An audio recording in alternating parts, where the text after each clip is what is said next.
Hi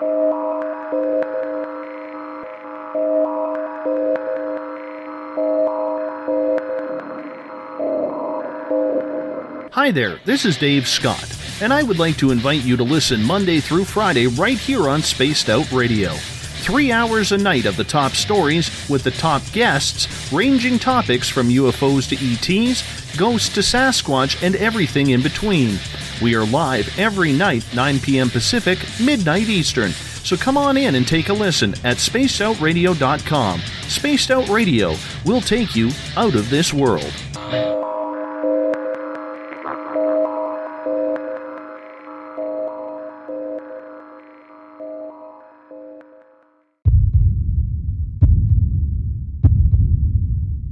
Approach Sky with 6316, 8.8 for 6,000. Yeah, 6316, North approach, going to maintain 3,000, number 1 for the right. 3,000, Sky with 6316. Redwood 811, going to maintain 4,000. Airport's open to Fox 1. Take you higher.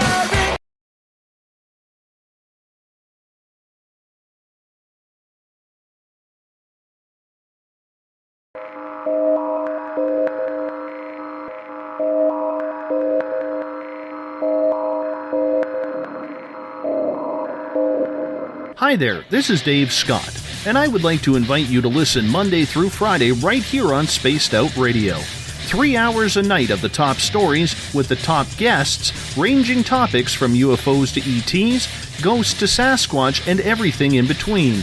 We are live every night, 9 p.m. Pacific, midnight Eastern. So come on in and take a listen at spacedoutradio.com. Spaced Out Radio will take you out of this world.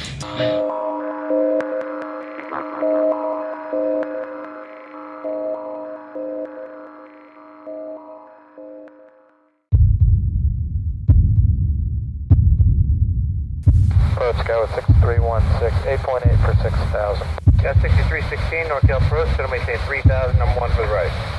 3,000, Sky with 6316. Redwood 811, going to maintain 4,000. Airport's open to Fox 1. Take you higher and higher and higher.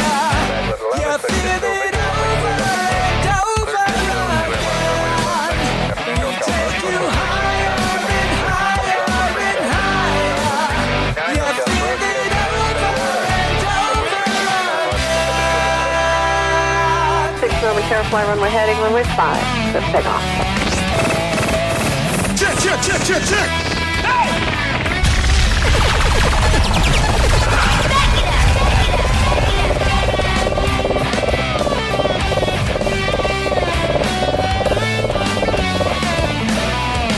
And we are ready for takeoff. Sit back, relax. It's time to travel with Cosmic Passport. Spaced Out Weekend presents Elizabeth Anglin's Cosmic Passport, a 1-hour warm-up of news, stories, thoughts, and ideas to captivate your mind. You can follow us at spacedoutradio.com. Now 20 years have passed us by, and we look back and count the time. Burning like the summer sun when the world was young. As I lay staring from the ground, and sniffing trumpets wait to sound. Okay. Hey, good And now, evening. here's Our Lady and of Flight, welcome. Cosmic Passport with Elizabeth Anglin. From this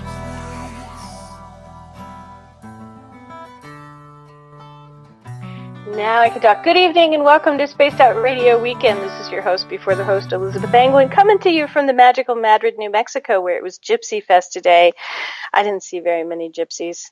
I didn't actually open my doors. But I am here on Spaced Out Radio Weekend. Why? Because I just can't stay away. I can't stay away from our guest, from James Tyson, our host who talks to our guests. I can't stay away from paranormal news. Man, I would like to just go to bed and stay away sometimes, but I can't. Tonight on the show, we have a great guest, Kathleen O'Keefe-Kanavos, and James and I are going to talk about her, and we're going to talk about intuitive healing and self-healing and intuitive healing in the face of working with the medical establishment and medical professionals. I think I have a lot to say about that. I don't know if James does, and Kathleen certainly does. She's written a book called Surviving Cancerland, Intuitive Aspects of Healing, and it's her account of how she learned to stand in her power to speak her truth during a life crisis and connected with her physician within dreams, meditations, and prayers. So I think it's going to be a great show if you've overcome or are trying to overcome any sort of medical problem, physical problem, somatic problem, energetic problem. I believe Kathleen will have information for you that will truly, truly help you along the way. Now, before we talk about that, let's talk about Spaced Out Radio. You are listening to spacedoutradio.com. We are on Spreaker. We have a chat room on Spreaker. If you go to spacedoutradio.com, there's a chat room on there where the show is now playing live. Please feel free to join in on chat. If you love Spaced Out Radio and Spaced Out Radio Weekend, please consider becoming a Spaced Out Radio Space Traveler for $5 a month. We have all sorts of swag. We have a newsletter coming, a blog. We have the archives of the shows. We give you so much stuff, and it's all for $5 a month. And we have the special Spaced Out Radio Space Travelers chat room, where you can join in with some very well-seasoned, I mean, we're talking some jerk seasoning. I'm not going to say who, some Jamaican spice, I know, all of that sort of thing. But Spaced Out Radio Space Travelers, we're also on Revolution Radio now. Revolution Radio is a great platform for everything cryptozoological, like we are, conspiratorial, and more. So if you're listening at Revolution Radio, you can also join us on the chat room or join us there on freedomslips.com Studio B every single night of the week. Yeah, who am I again? Oh, God. As I get older, I'm not going to say how old I am, but I'm getting older. Sometimes I forget names. Sometimes I forget my own name. Sometimes I talk to my toaster. But yes, I am Elizabeth Anglin.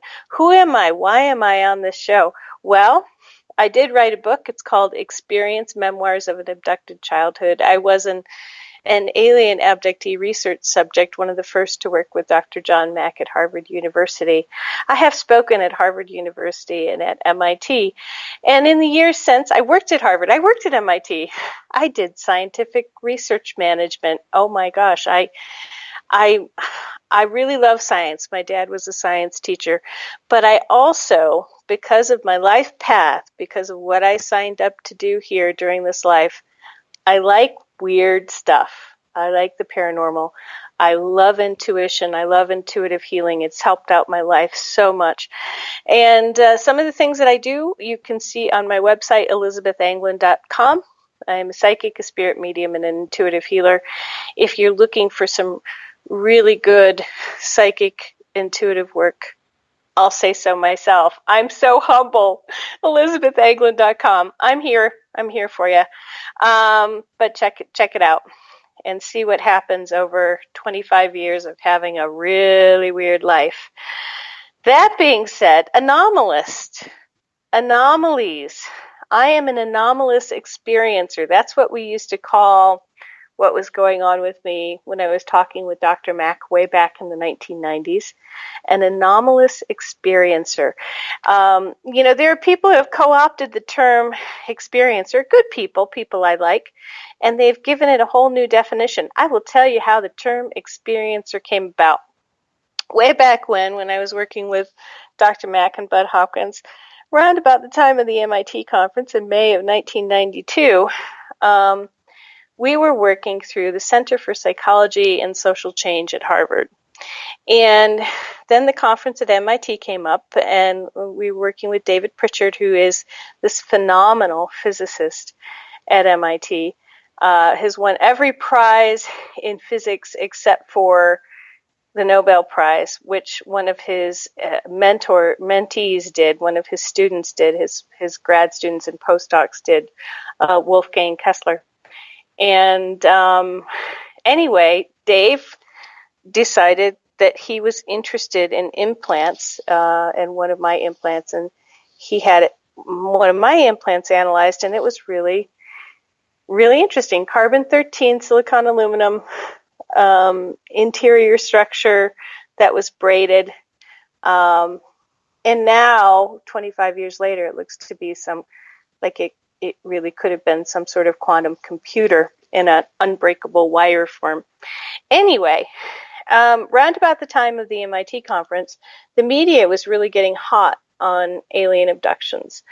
And Dr. Mack decided that he wanted to form a different letterhead for, instead of having abductees work through the Center for Psychology and Social Change, which was also doing other work with child trauma and nuclear war and environmental issues, that he would start a subheading just for alien abductees and contactees. And what was decided that it would be called the Program for Extraordinary Experience Research. And that rather than say that somebody was an abductee or a contactee, that we would just call everybody experiencers. There wouldn't be that sort of, oh my God, you're an abductee, that's so scary, or oh my gosh, you're a contactee, you must be so special. It was just you've had some kind of alien-related or extraordinary experience. And then you could go to the Program for Extraordinary Experience Research. And instead of abductees or contactees, we all in that program became experiencers. Now people have separated out the term, some people, who I respect and love, have separated out the term to say that experiencer means something different.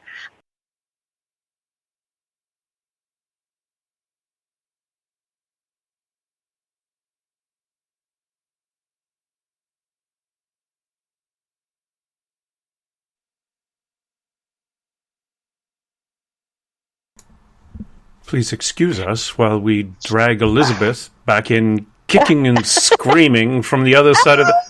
Oh, hello, Elizabeth. I was just abducted from my I know. show. That is the most bizarre... Okay. That was very odd. I don't know what happened. I don't know. I probably am I still on? Yes, you're on. I will scuttle back over here to the cabin, throw a log in the fire, and make my tea. I'll come and talk to you in a bit. Okay. All right, Bye-bye. good. So anyway, now experiencers are all lumped together. You could be an abductee, they were, back in the 1992, all lumped together for the Program for Extraordinary Experience Research. Because why? Because it was politically correct. Yeah, politically correct. A lot of people working for the Center for Psychology and Change and the Program for Extraordinary Experience Research were incredibly politically correct people. They were so careful about what they said and how they said it. It was like, oh my God, gag me with a politically correct spoon. So that's where the term experiencer comes from. If you want to call it something else now, that's not where it started. It's just what you call it now. But experiencer means both abductee and contactee, or anybody who has a very, you could have a sighting and that would be an extraordinary experience. You could experience levitation with a sighting, and that would be extraordinary experience. So, that being said, let's talk a little bit about UFOs tonight. UFOs in the news. UFOs that are now being talked about all over the world. So, as you know, a couple of weeks ago, the SpaceX rocket was approached by something, or there's a picture of something over the SpaceX rocket, and it's unclear if it was a drone, if it was an odd bit of paper, if it was something coming in from another dimensional space.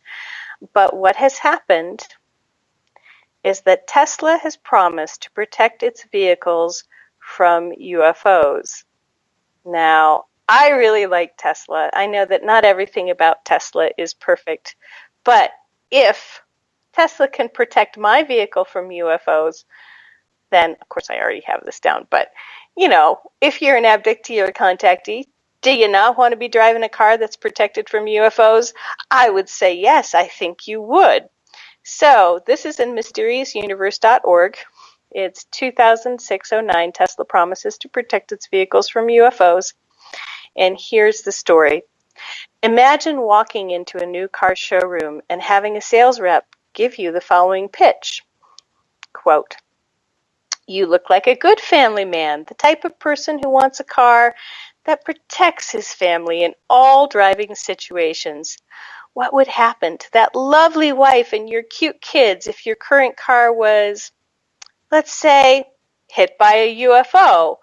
My friend, for the safety of your loved ones, you need to put them in this new Tesla equipped with Autopilot 8, the only car on the road guaranteed to avoid UFOs."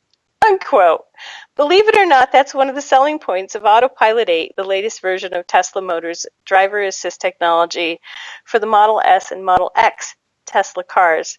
Don't believe me? Here's a quote from the release notes describing the new upgrade to the onboard radar system. Onboard radar system. If you're an abductee or a contactee, don't you want it? It's an onboard radar system. Oh my God, it's so cool. Quote from the release notes. The net effect of this, combined with the fact that radar sees through most visual obscuration, is that the car should almost always hit the brakes correctly, even if a UFO were to land on the freeway in zero visibility conditions. End quote. And you know, guys, right? Those UFOs, they are landing in snowstorms. I've read books. I should have got my quote together. I've read books about the UFOs and the snowstorms. So, of course, you want the radar systems to see the UFO ahead of you or behind you in the snowstorm situation, because how can you not? Never mind the truck that's stopped in the road in front of you or the 16-car pileup. Because the UFO is the thing you're really worried about, especially if you're an abductee, because you have post-traumatic stress and you have hypervigilance. And what is a better tool for expressing your hypervigilance in the world than radar in your car? I don't know of any. It's so cool. So as the story progresses, this is what they say. This is the first time Tesla's Autopilot will use radar as its primary sensor for braking. The software has been improved to nearly eliminate false positives, a previous serious problem. It sees through objects by bouncing radar off the road's surface, barriers, and other objects, UFOs, to get the signal around obstructions in front of the car, as well as through visibility killers like fog, rain, and snow. Back to the UFOs. Tesla says the improved radar system is best suited for detecting large or metallic objects, so you're safe if the UFO is a flying saucer, but you're on your own with little glowing orbs. Many fans of Nikola, the first Tesla, believe he invented and patented and possibly even attempted to build a flying saucer. What would happen if a Tesla flying saucer met with a Tesla Model X or Model 10 on Autopilot 8? I don't know. Depending on whether you have more faith in Nikola Tesla or Elon Musk, the flying saucer would most likely ascend vertically to avoid the car. At the same time, the car's radar detects the saucer and applies the brakes in a manner that avoids collision. Which vehicle would you rather be in? You can't ask me this questions, writer of this piece of work on Tesla. You can't ask me would I rather be in the car or UFO. I mean, I think if I'm flying the UFO, then of course I want to be in the UFO. But what do you think? I say UFO. I say we should all have our own personal UFOs, and then we can live like at 9,000 feet on mountains and snow and not have to worry about snow because we can just fly over it. UFOs. Okay, next thing. There is a book release, Abduction, The Lost Life of a Tortured Man. Wow. This is by Chris Hawley. It's new, and it's about someone named Brian, and I don't know. I don't know if I want to read this simply because, it sounds pretty ominous. But this is about an abductee. And as I'm kind of scrolling over it, I'm seeing that, it's kind of like a regular normal abductee. He was afraid of UFOs as a kid, afraid to go to sleep at night. He was constantly changing jobs. He had strange experiences. He would suffer a few weeks of illness with stomach issues that made it difficult for him to hold a long-term job. And his stomach issues became more serious with each event that he experienced. His marriage suffered from the strangeness of his life. He was barely able to support his family, and he was ill with very odd health problems, and he was not able to be much of a father to his children. One of his odd UFO ordeals that Brian went through really changed his marriage when he went on a fast errand to buy milk and bread before dinner and did not return for 2 days. And he could not recall what happened or where he had been. All he knows is that he set out in his car for the market a few miles from his home, but woke up 2 days later to find he was sitting on the town library steps, and he was just sitting there. He came around confused and feeling sick as if he had the flu. At first, he had no idea where he was. He was disoriented, ill, wearing clothes that were not his. He had no idea where he had been or what had happened to him since he left his house 2 days prior to how he ended up wearing someone else's clothes right down to the shoes. He began to panic, thinking he was having a breakdown. And eventually he simply pulled himself back into his life and hoped against hope that nothing like the lost time event would happen to him again. This is a story of a typical UFO abductee. What skeptics want you to believe is that there isn't enough information to say that there's anything happening other than some sort of hypnagogic state or a mental state. But when you have people who are disappearing for days on end, this person, Brian, of this story, this is at endlessjmyblogspot.com, abduction, lost life of a tortured man. This is very, very typical. I had a week-long abduction. I lost a job because I didn't know where I was. I thought it was Friday night. I went back into work on Saturday, which is what I thought. I was back at work Sunday a week later. Of course I lost the job. I couldn't say why I hadn't called in. Couldn't say why I didn't tell anybody I was sick. You have people that have police looking for them. They have family members. They have neighbors looking for them that will be gone for hours, if not days. And you can't blame this sort of thing on a hypnagogic state. So for those of you who don't know much about alien abduction or are skeptical about it, I suggest you read it, and I suggest you read this Blogspot post, because what's coming up for me is that this is one of the real ones. This is somebody who is relating, Chris Hawley is relating a very typical real alien abduction life story. And it's important for people who don't understand to stop making fun. Stop making fun of people who say they're abductees. A lot of abductees do have physical problems. They have illnesses and sicknesses. It doesn't have to be all bad. You can learn to overcome those things. You can learn through, like we're going to talk about tonight, through intuitive healing, how to heal yourself, how to change your energy structure, how to basically get on with life in the best way possible, even how to change your relationship with aliens so you're less of an abductee and more of a contactee, or more of somebody who just used to be an abductee, contactee / experiencer. But this is a good blog spot by Chris Hawley. endlessjmyblogspot.com, Chris Hawley, Abduction, the Lost Life of a Tortured Man. You can look it up. Read it this week. It's a straight ahead story, kind of sad, but straight ahead about what it's like to be a UFO abductee and not know what's going on. It's always worse when you don't know what's going on. You can be scared when you do, but you can also begin to learn new techniques for self-healing and other things when you know what's going on that you wouldn't have considered before. And with that, I think we're going to move away from UFOs And we're going to go on to,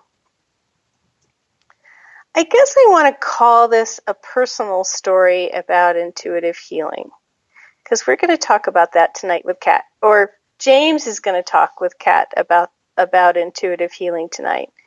Our very special guest, whom James is talking to, is Kathleen O'Keefe-Kanavos, and she's done a lot of work on NBC. She's written the book Surviving Cancerland, Intuitive Aspects of Healing. And this is really a book for people to read if you're aging, if you're afraid, if you have somebody in your family who has come down with cancer, or, suppose you're worried that there's an issue or that this might happen to you. Get the book, read it in advance. There are lots of things about intuitive healing that are not what you would expect. And I find in my practice at ElizabethAnglin.com, when I'm doing intuitive healing, I do intuitive healing and Reiki and distance Reiki and medical and veterinary intuition for veterinary intuition for animals and medical intuition for people.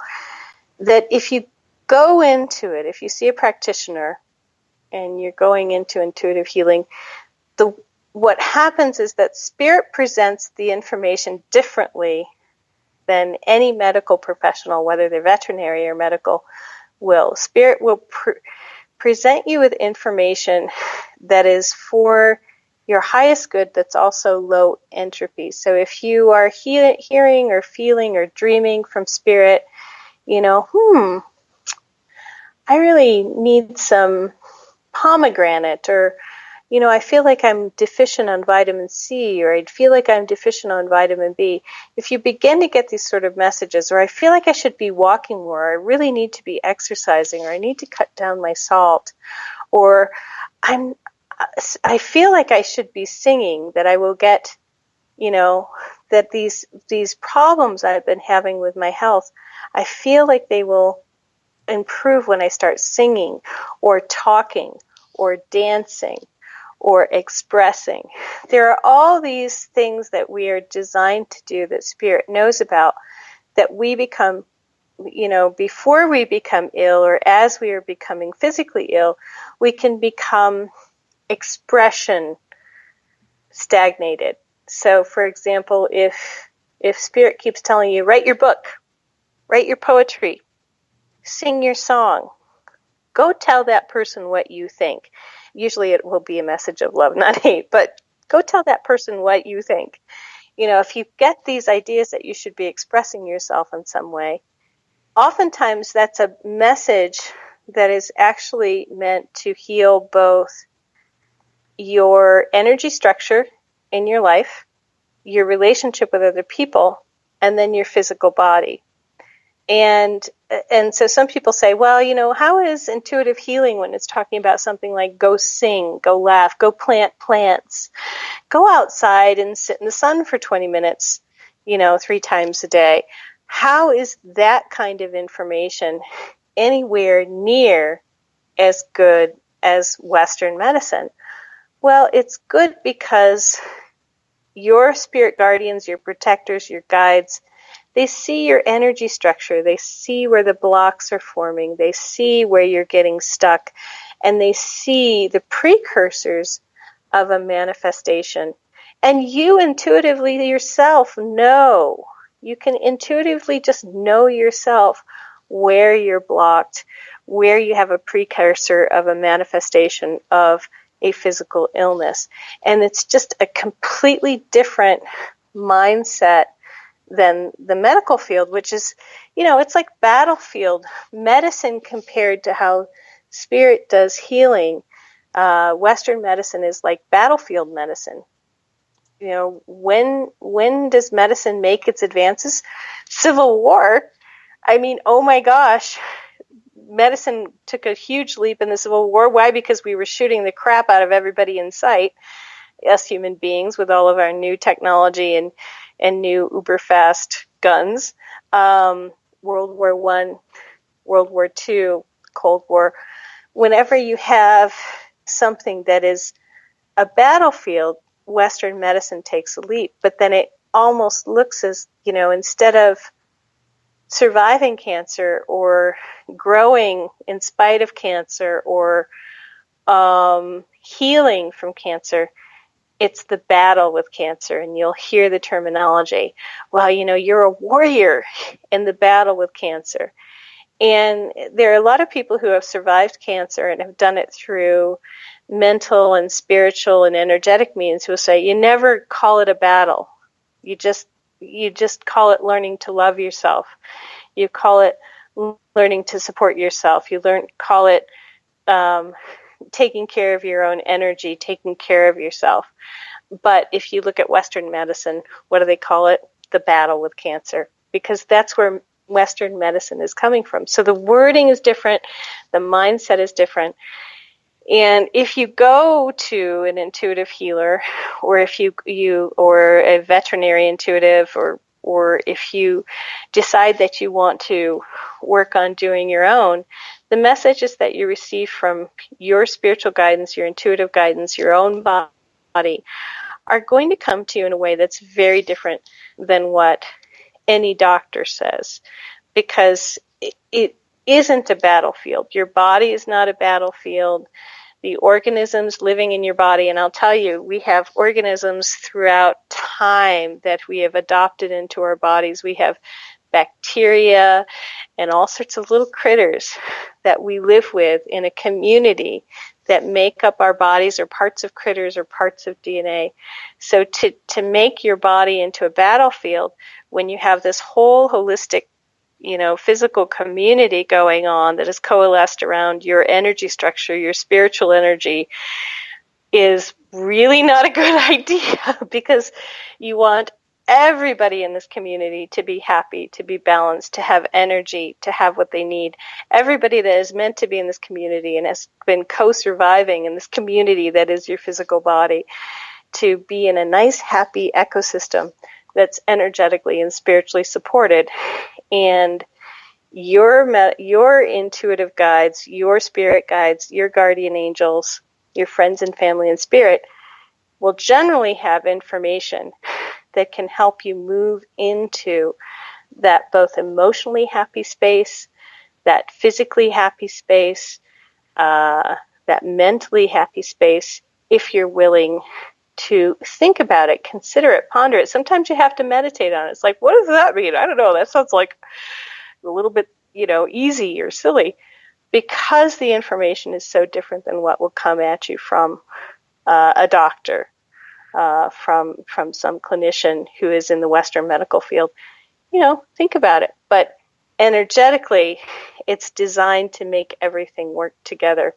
It's designed to give you as much energy, as much flow, as much potential for healing as you can possibly have. So I think this is going to be a great show tonight. I'm going to ask James about Kathleen in a little bit. But I do want to talk a little bit about a personal story, which is very sad for me. I do make the mistake sometimes of doing veterinary or doing animal communication during illnesses for friends, and I did that yesterday, and man, no good deed goes unpunished.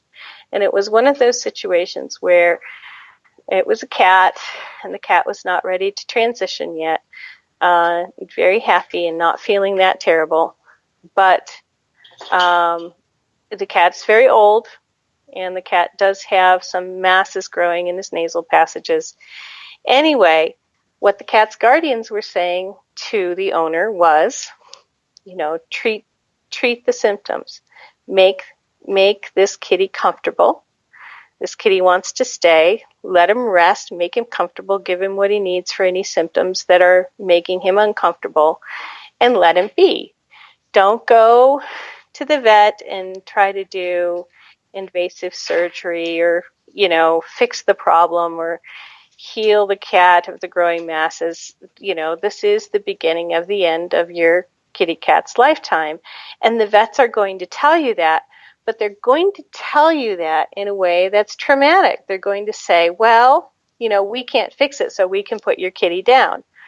Well, your kitty isn't ready yet, so you don't have to buy into that, and you don't have to buy into all the diagnosis. Just take care of what you can take care of and let your kitty do the rest in healing themselves. What oftentimes happen is people will pit intuitive healers and us in the alternative conjunctive medicine field against the Western medical field and say, well, I'll find out if you're right if the doctor confirms it. Well, for the most part, the doctor is going to be talking about the situation from Western battlefield medical terminology, which is, well, we can't fix it, so we can put the kitty cat down. And if you're human, you get it slightly better. Well, we can't fix it, so there's hospice, or there's chemo, which will keep you alive longer, which you can opt not to do. And like the 90-year-old woman who's on Facebook this past week, who went on a journey with her son instead of going through chemo, you can opt to do whatever you want if you're human. They talk about it more in terms of what can they do that will be something, something that is what they do. Whereas your intuitive healing, you'll be told what you can do to move through the transitions and the changes and the situations of your life, or move through with your animals their transitions and their changes and their situations in life. And those are two different mindsets. So if you go into getting an intuitive healing, don't pit your intuitive healer or your medical intuitive or your veterinary intuitive against the veterinarian. That's not how it works. It's conjunctive. Information will be given in one way, one place, and in another way, another place. Both informations may be appropriate and true and right, but they're different. They're coming about the worldview and the knowledge of the body and the knowledge of the spirit and the knowledge of the being here and the manifestation on this physical plane in a very, very different way. And they can be conjunctive and they can work together. And this is what Kathleen O'Keefe-Kanavos is going to talk about tonight. It's like, yeah, you can help them work together, even though they're coming at the same situation from two different perspectives and two different treatment ideologies, or two different healing ideologies. Anyway, man, my friend with her cat pitted me against the veterinarian. Even though she was warned, she said, well, the vet said this and the cat's going to die. And I was like, well, I told you that. I told you that you couldn't fix the cat. I just didn't say that you had to euthanize the cat today, because the cat wasn't told me he's not ready, And I just heard about it all night long, about how what I said was not what the vet said. And it actually wasn't that far off. It wasn't slap you in the face with, yes, your cat's going to die. Do you want me to euthanize him right now? And for some reason, maybe because as intuitive healers, as receptive people, as mediums, because we're softer and people feel like they can attack us and not get, they're not cowed by our authority because, let's see, are we not skeptical of intuitive healers and psychics? Because they're not cowed by our authority, they feel like, well, if I'm feeling badly, let's just, attack someone. So my friend did that. She did that. She went to the vet. She had a terrible time. She attacked me for it. Don't attack your intuitive healer for not saying what the doctor says, or saying it how the doctor says it. And because, most of us are pretty mushy and sweet, and it hurts a lot, whether or not you're our best friend or just someone we've just met. So that's my story. That's what's been happening to me for the last day. No, we're not going to tell you exactly the same thing the vet does in the same way. We're going to say it. But, like I said, kitty cat's not ready to go today, so don't euthanize him. how different is that then? Yeah. You want me to euthanize him right now? I choose number 1. I want to hear number 1. Not ready to go today. What can I do to make him comfortable? All right, so let's see. I think James has his tea. I think we should hear what he's been up to this week, because he's always up to no good. I am not up to, totally no good. It's been a weird week. I'd almost have to look back at my calendar and see what I did. Did some digging around, did some listening to EVPs on an investigation that we did, which were kind of cool. And out of about an hour and 40 minutes pre-investigation, I got 9 pretty good ones. And I probably had a lot more, but because I was wandering around with my my digital recorder and I left it in a room for about an hour, then other people were walking around chatting and things like that. So you really had to go through them and find out who was what and what was where. Now, I got to just double check with you. Did your friend put down the cat today or yesterday? I don't know. I didn't talk to her. No, she didn't. And I don't think she was planning to. And the thing is, she might have, because all of these, one thing that happens with the medical and the veterinary authorities, because she went to Texas A&M, the university hospital, and that's a big authority figure, right?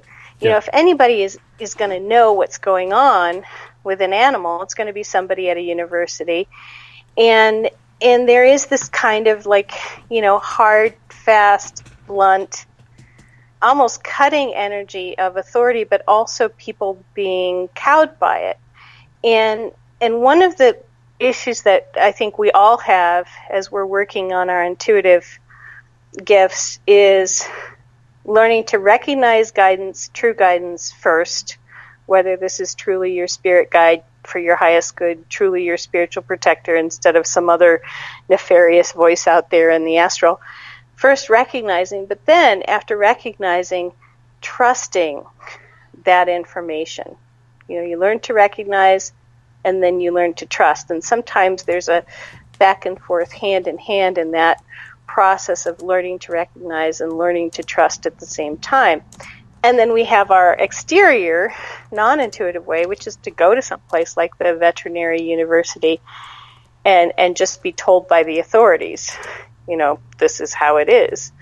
And of course, we have been taught that we are supposed to trust these authorities, and so in order to fit socially within our structure, people will tend to trust them, whether or not their intuitive voice is kicking and screaming and saying, no, no, no, no, no, no, no, no, no. And then there, that happens too.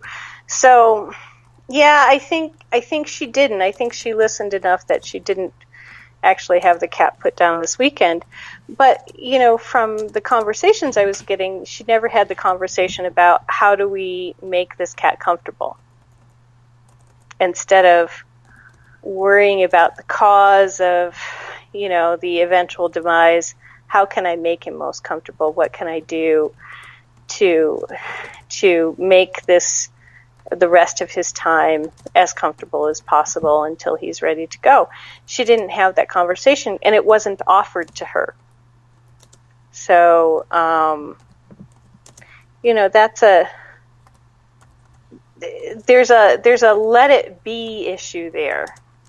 Do you understand what I'm saying? Like, Western medicine might just not want to let it be, whereas your spirit guides, your protectors, intuitive healers, there's a kind of let it be. Well, how do we let it be?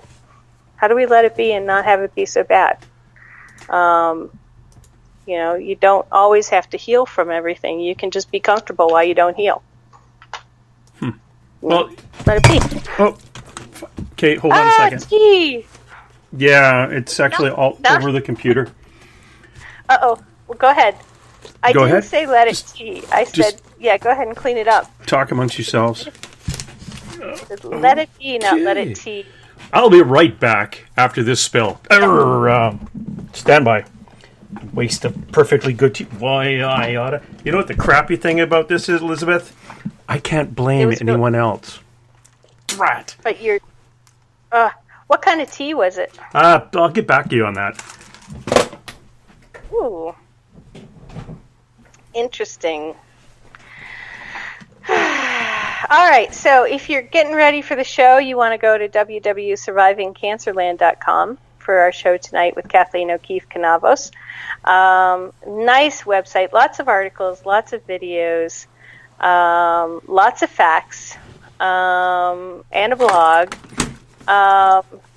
So especially if you're female, because she is a breast cancer survivor, Kathleen is, take a look at her site. It's really got a lot on it, and you can get ready for the show that way. If you are not in the chat room yet, go find a chat room. Get involved in chat. We can chat about our bumbling host, James Tyson, if and only if the computer doesn't die, because guess what? The studio's on the computer that he just dumped tea all over. It's not Mercury retrograde. Are we going to dump tea all over our computers? Are we going to wreck our cars? Are we going to do silly stuff? Why, yes. Why? Are we going to get in fights with our friends about, healing? Yeah. Why? Because it's Mercury retrograde. And, if you're really smart, you won't believe in that. But I can't help it. I'm not that smart. I believe in that. See, tea all over the computer. Mercury retrograde. For those of you who are wondering, Mercury retrograde is going to be over very shortly, and we'll be moving out of it this week and on into just a little bit of Mercury shadow. So the miscommunications, the tea all over the computer, the broken cars, the not turning off my microphone while cleaning up the tea, the not turning off the microphone. Sorry about that. It was entertaining. So good Lord! I wish I had tea. Oh. Oh. Okay, I'm fine now. I think. Okay. August 22nd. That's the last day of retrograde. It's going to get worse before it gets better, and then it'll get all better. Sorry, did you say August 22nd? I mean September 22nd. Yeah. See, September 22nd. Here's something to Thursday. Throw out. On Thursday night, I interviewed Anthony Quinata, who is the caretaker. I was going to say owner, but he's allowed to hang out with something called Harold the Haunted Doll. There is a young boy in Australia who's autistic, and out of the blue, he started talking to his mother about this man he called Uncle. I can't remember Uncle something, but he was talking about Anthony, and he was getting images and dreams about the doll and the spirits associated to it. He's drawn diagrams of buildings, fronts of buildings, and says, okay, Uncle so-and-so is going to be having an argument with a man in front of this building. And then they, take a picture of it, send it over to Anthony, and these things come true. And he actually said that on the little boy in Australia was saying he saw that on September 17th, his quote was, walls would collapse, buildings would fall. And in the chat room on Spreaker, Daryl, who lives in New York, was talking about a bomb going off in a dumpster in New York today where 25 people were injured. So I'm wondering if we're going to start getting a little more, getting more information about some other little bits and pieces of tragic information like that. Right. So he's tapped into the probability field. So, he may be autistic, but he's tapped into the probability field as it relates with certain things. I don't know why it would be Anthony, but that's very interesting, or why it would be Harold. But, to be able to be tapped into the probability field is really cool. How old is this kid? He's under 10 years old. Just bear with me because I just realized I don't know where the T has actually settled within the keyboard, but the mouse is not working anymore. So without the mouse in 10 minutes, I'm going to have an issue starting up and dealing with Cat. Hold on. I'm going to have to let you carry on for a minute. I will talk amongst myself. Sometimes I have thought about getting some alter egos that I could talk to, but mainly I just talk to inanimate objects, and you guys who are listening are not inanimate, which is good. We like that. Okay. And I think I am back. Yeah, I can use the another device instead of the mouse. The T-mouse. It's sweet little T-mouse. Anyway, that was my week, more or less. A lot of spillage. It's raining now. I wasn't out on the motorcycle too much. Lawyer interviews. Bills to pay. Yeah. Yeah. Crops to bring in. Okay, it's not that bad. It's a Canadian thing, eh? It's a Canadian thing, eh? Good. We got to bring in crops in, eh? Now, do you have wet weather in the fall? Is that how it works up there? Do you? I live in a rainforest. It's an arboreal rainforest. All year long?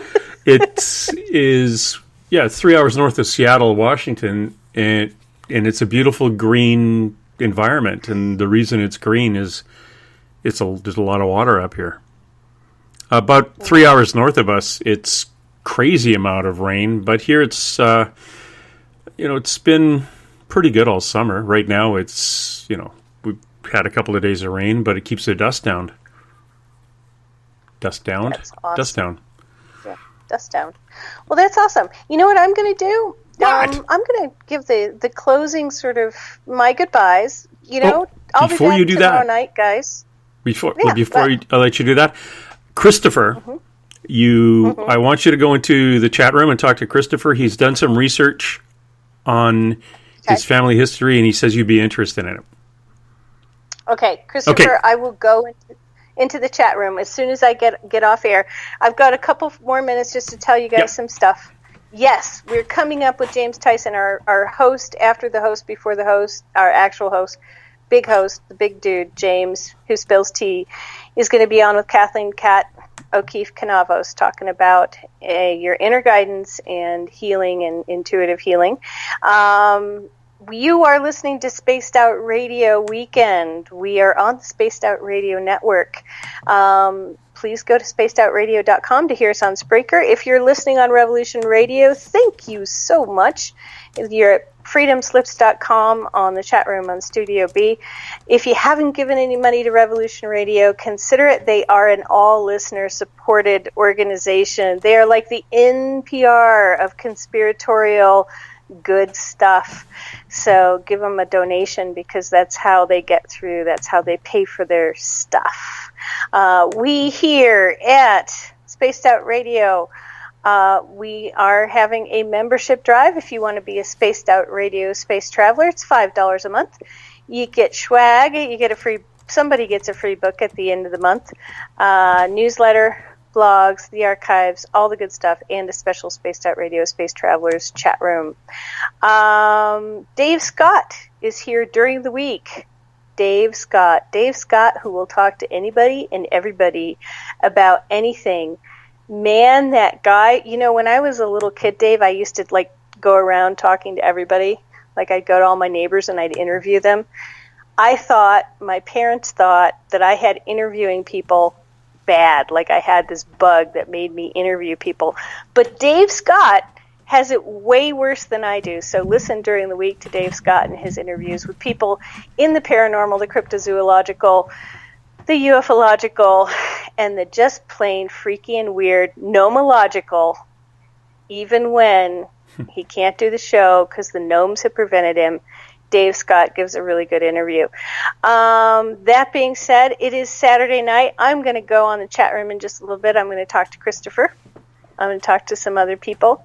I'm going to wait. I'm going to say prayers to Mother Mary about the last week of Mercury retrograde. Oh, help me through it. Help me through it. I'll be a good person. No, I'm just kidding. Just help me through it. And that's my plan. I'll see you guys all in chat. I'll be listening to Kathleen or Kat and James in just a minute. And, any second now that music is going to come on, isn't it, James? It could. Or maybe it won't. Dang. Dang. Oh, and if you want to find me, go to ElizabethAnglin.com. Yes, I do intuitive healing, psychic readings, spirit mediumship, animal communication. I've been Don't ask her about your cat. For a long time.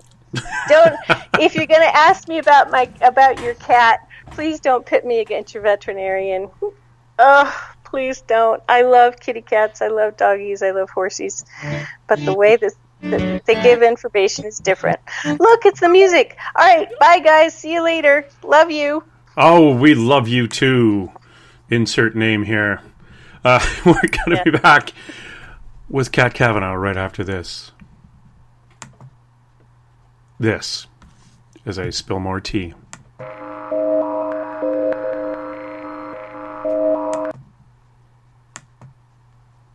All right, we done? We would be if you stopped talking. Okay, we're going to turn off the microphones, everybody. Listen to the commercials. This is Dave Scott, and I would like to invite you to listen Monday through Friday right here on Spaced Out Radio. 3 hours a night of the top stories with the top guests, ranging topics from UFOs to ETs, ghosts to Sasquatch, and everything in between. We are live every night, 9 p.m. Pacific, midnight Eastern. So come on in and take a listen at spacedoutradio.com. Spaced Out Radio will take you out of this world. Hi there, this is your psychic medium Joanna, and I would love it if you would join us every other Sunday on Spaced Out Weekend. With host James Tyson, we'll bring you personal psychic messages on two mediums and a large. Questions about love, life, career changes. We would love it if you would come and join us live. Call in and listen in for the experience. Allow us to open the doors to your other side. Two mediums and a large, heard only on Spaced Out Weekend at spacedoutradio.com. Looking for news beyond the mainstream news? Head to spacedoutradio.com and check out the SOR Spacewire. This is Spaced Out Radio's Eric Markham, news director for the SOR Spacewire. Daily, I will bring you intriguing stories and outlandish reports from what's going on around the world. UFO sightings, paranormal activity, conspiracies, alternative health, and so much more. And if you have news, email me at news@spacedoutradio.com. Attention Spaced Out Radio listeners. For only $5 a month, you can join Spaced Out Radio Space Travelers. Your membership at spacedoutradio.com will give you access to private fan area on the website, get you a monthly newsletter, draws for monthly swag, and a whole lot more. Sign up today to become a part of the Spaced Out Radio experience. Strange creatures lurking in the night, the sounds of wood knocking in the forest, odd happenings right out of a fictional world. These are the reports I love. Hi there, this is author Ronald Murphy, and I would love it if you join me and Spaced Out Radio host Dave Scott the second Wednesday of every month on our journey into the unknown land of cryptozoology at spacedoutradio.com. From Mothman to Frogman and everything in between. Hey, they don't call me the crypto guru for nothing. Greetings and salutations, space travelers, from the Chronicles of the Unknown team. What is Chronicles of the Unknown? I keep hearing about this thing. It's a new paranormal reality TV show based right here in beautiful British Columbia, Canada. Follow our team as we uncover claims of activity on the Caribou Gold Rush Trail. You can also follow us here every third Monday, where two members of our team will be available to answer your questions.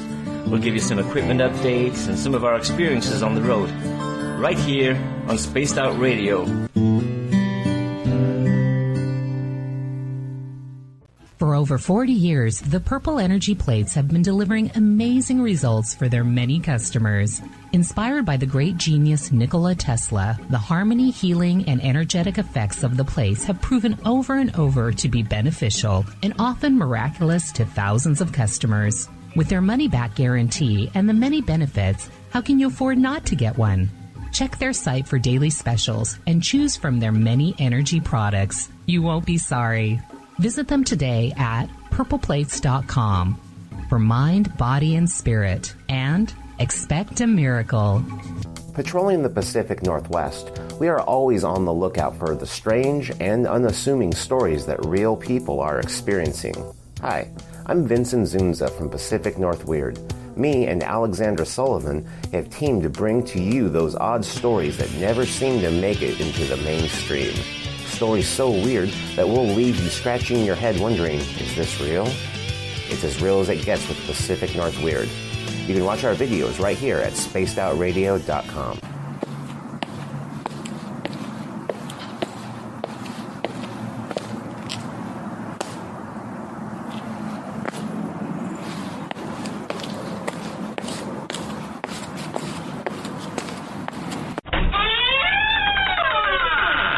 It's time to go live on Spaced Out Weekend.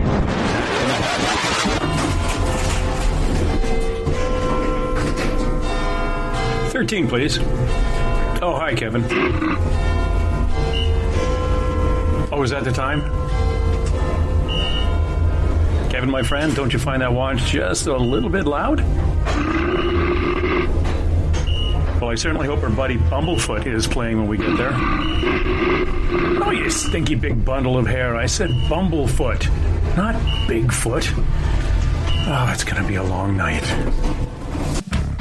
It's time to head to the 13th floor of the old log cabin for Spaced Out Weekend with James Tyson.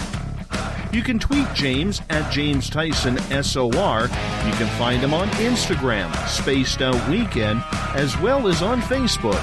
On YouTube, our channel is Spaced Out Radio Show, and you can check out our website, spacedoutradio.com. Little brother has taken control, shoveling dirt in every hole. Predators to condemn your soul, watching you and watching me. We're all connected but separated, misunderstood and so frustrated. A million armies of one have invaded, watching you and watching me. We live behind glass curtains and act like nothing's wrong. Soon you will belong. I know you're out there somewhere. We've watched you for so long. Wait for you to fall. We'll expose you all. I know you're out there somewhere.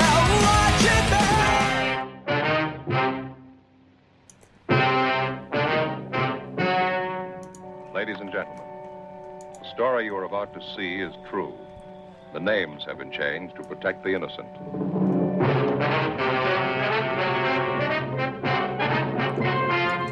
And now, perched high in his captain's chair, way above the clouds, here's James Tyson. Thank you, Dave, and welcome to Spaced Out Weekend. 'Tis I, James Tyson, broadcasting to you from our little log cabin on the 13th floor of the Spaced Out Radio Network, broadcasting amongst the trees in the lower left corner of the Canadian paranormal hotspot of our Pacific Northwest, sometimes called Cascadia. And tonight we have a wonderful guest. It's our friend, and we had her on last year, Miss Kathleen O'Keefe-Kanavos.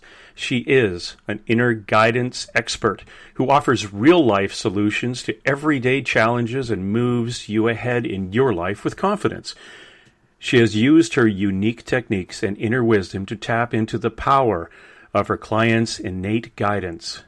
This has allowed them to live healthier, happier, and more financially successful lives. Kathleen is a 3-time breast cancer survivor whose inner guidance saved and changed her life for the better. All of her cancers were missed by the medical community, and the tests on which they relied, they didn't work out. They tried to find a cancer, but their tests weren't working. Therefore, her knowledge and personal wisdom comes from the trenches of life, not from hypothetical theories. This life purpose is so strong that she has shifted her life from one of leisure and to one of service. She says we were born not to face this world alone. We all have inner guides. We are their job, and they take their job seriously. Connecting with yours can chase away your nightmares and make your dreams come true. Now, Kat was born to a military family, raised in Europe, and graduated from Unic American High School and Keene Teachers College. She taught special education and psychology at the University of South Florida. She's been featured in newspaper, TV, magazines. And Kat has been married to the love of her life for more than 30 years and lives with him and her 3 cats. She splits her time between Palm Beach, Florida, Rancho Mirage, California, and we are bumping into her today in her home out at Cape Cod, Massachusetts. She is also an author, radio show host, RA Block Cancer Foundation hotline phone counselor, Pathos blogger, Times Magazine blogger, Cape Women Online Magazine, Q&A cancer columnist, inspirational speaker. I'm glad you're a speaker because I'm not. And life guidance coach. She is an active speaker with Wake Up Women, an organization dedicated to helping women of the world join in transforming their lives. Kat's presentations, life guidance courses, books, and workshops help people from all walks of life make better choices to live a more confident and fulfilled life. Kathleen, welcome back to a Spaced Out Weekend. Thank you, James. I mean, I was listening to that, and I'm like, who is he talking about? He can't possibly be talking about me. No. But, yeah, you were. Yeah, I are. Now, okay, we have to have a rest now. That was quite the introduction. You, for somebody who is, I see you've left your life of leisure, and you've got a full-time job in the, I want to call it almost in the service industry, that empathic way of wanting to share what you know with others. What happened to you as a teacher? And you're teaching down in Florida, and all of a sudden you're off on this path. Take us back and tell us when the change came on your life. Well, James, the change actually happened right after I married my husband, because he was a real estate developer, and he's built the Ritz-Carltons down on Miami Beach. So he made me an offer that I couldn't refuse. He paid me more to stay home. And after having taught special education, actually the profoundly emotionally disturbed for 10 years, I felt like it was going to be a nice break. So I took it. And then just about the time I got really comfortable in my new life, where all I had to really worry about was what tennis outfit was I going to wear that day, where were we all going to go for lunch, and what movie was I going to see in the evening, I started to have these, what turned out to be precognitive dreams that I had breast cancer. And I had gone for my yearly mammograms, like, most of us do, to try and find something, if there's something wrong, before it becomes a problem. And my mammograms and blood tests and physical exams were all showing me through the paperwork that I was healthy, and my doctor was saying, go home. But then I would have these really weird dreams, James. I mean, they were like unbelievable. I would be having my regular dream, okay? Like, you're just, your dreams are weird to begin with. Let's face it. You're flying around, eating a popsicle, and suddenly a bird comes up and talks to you, and it's 10 feet tall. Those normal dreams. And all of a sudden, my dream would freeze, just like a window on your computer freezes. And just as annoying, you can't get rid of it. So it freezes, and that window turns into a door. And through that door steps a Franciscan monk. And people will ask me, well, why a monk? My answer is, I have no idea. Monks aren't in my family. We're not even Catholic. So this Franciscan monk steps through my dream doorway and says, come with me, I have something to tell you, and takes me into what I call the room between realms through these sacred dream doorways. These are special dream doorways. They're not just into another dream. They're into an area where you can get information as the living, and you can get it from the dead or the spiritual realm in this room between realms. And this information can save your life.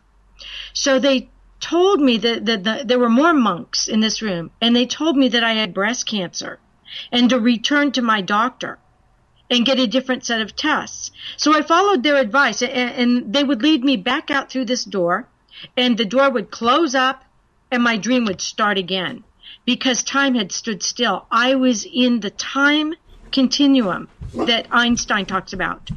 And so I went to my doctors 3 different times, asked for 3 different tests, and they kept giving me the same ones and saying I was healthy and to go home.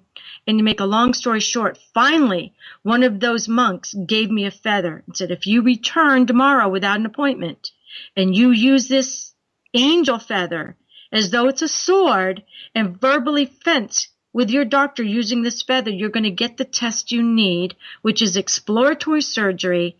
And I did. The doctor gave me the surgery. Of course, this is all in my book. And it turned out I was in stage 2 aggressive breast cancer with it in my lymph nodes. So the dream was validated by a pathology report. That is kind of to me, that's almost like a miracle when it comes to saving your life from this horrid disease. And to discover this room between realms is absolutely fascinating. Now, when you say it's in your book, what's your book called? It's Surviving Cancerland, the Intuitive Aspects of Healing. And although the backstory is about surviving cancer, like Alice in Wonderland, because they give you these drugs, and let me tell you something, James, they have no idea what's going to happen. Just like Alice, drink me, she drank the stuff and she shrank down to the size of a maggot, and then drank some more, and boom, she was this ostrich. It's the same thing with chemotherapy. They don't really know what's going to happen. And so I call it Cancerland. But the main focus of the book are these amazing dreams that found my cancer 3 times. And those dreams were validated by the pathology reports. And you said, James, that it almost sounds like a miracle, and it sounds like something that wouldn't really happen to a lot of other people. In fact, that was my husband on the phone right now, the one who did the book for Annalisa, and I shut him off. So I'm going to blame you for that when I get off this interview, James. But I'm doing another book with a Dr. Larry Burke, who is a radiologist. He was chief of radiology, is a radiologist out of Duke University. And James, he just completed a study on 18 women whose dreams diagnosed their breast cancer. And we're writing a book together, and it's called Dreams That Do Come True. And he is getting the funds to do a second testing of dreams that diagnose illnesses, all illnesses, colon cancer, diabetes, whatever the illness is, because like me, he believes that our dreams are those sacred doorways that go into that room between realms where you can get information that tells you about your life, about your love life, whether or not to do a specific thing in your business, or whether or not you need to get to the doctor to help you not die from an illness. And all of the 18 women who had breast cancer in his study had these precognitive dreams. I believe only 2 of them died. Oh, wow. This is fascinating on a number of levels. You've got a horrific disease. You've got a life-changing connection with, we'll call it, those on the other side. Mm-hmm. And as a result, it allows an individual to live a longer life. I kind of look at this, and my first question, it's one of those police questions, is why? why you and why not this person or that person? So I look at it and, looking back at the initial event, the initial dream, the initial confirmation through surgery or a biopsy, and then you going out onto the course that you're on right now. You've made yourself very public. You've written a book. You've partnered. You are on, you have your own podcast. You do syndicated writing for numerous amounts of publications. This is, I think, your divination.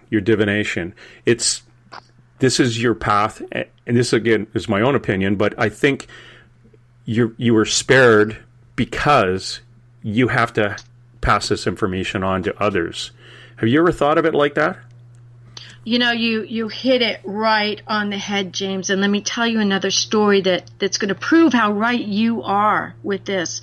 I went through treatment, and it's interesting, James, because my monks said, you go back to your doctors. They did not say, go find Swami Wami Rama Lama Ding Dong, because I would have done it. They had faith in the doctors. They just didn't have faith in only the tests, because I really believe that science goes so far, and then comes our higher power. Science is a gift from that higher power, and not at any time should you just worship science.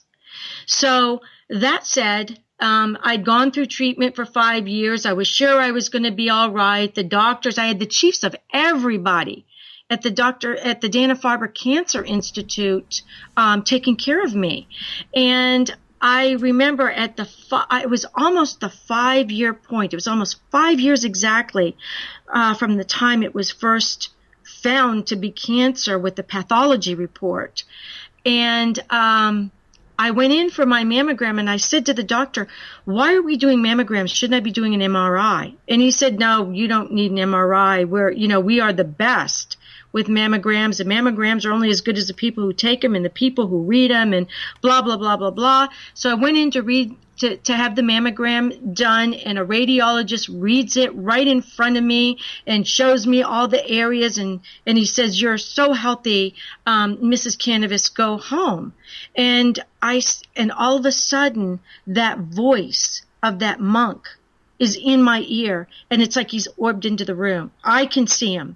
I know the doctor can't, because he hasn't screamed and gone running out of the room. And the monk reaches his hand over and points to one of the mammograms and says, tell him to look right there. So I point to the mammogram and I say, what about right here?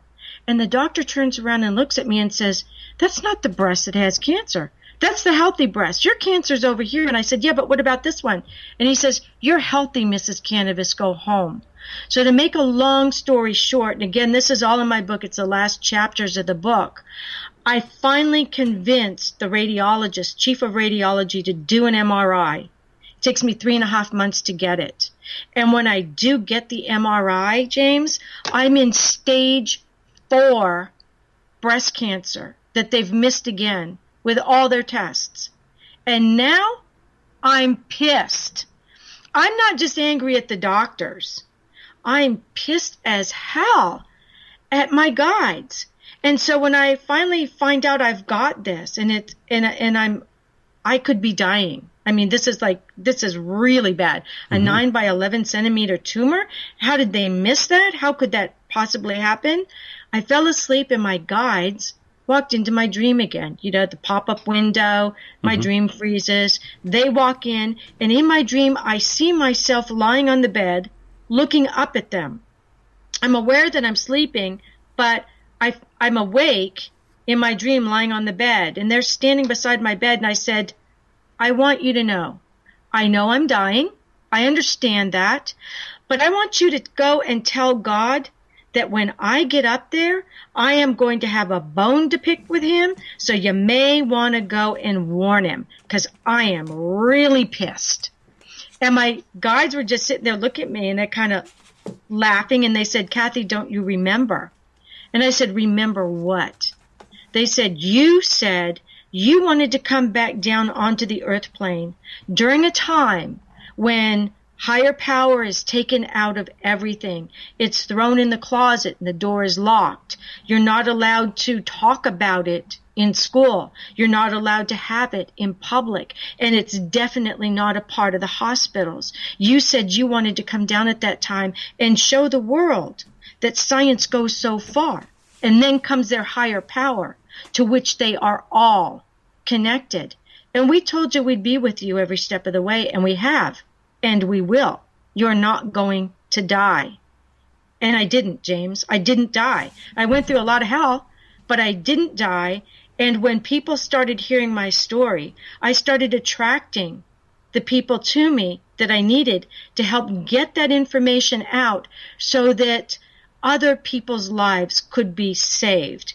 Because if we spend 1/3 of our life dreaming, it can't just be for unconscious entertainment.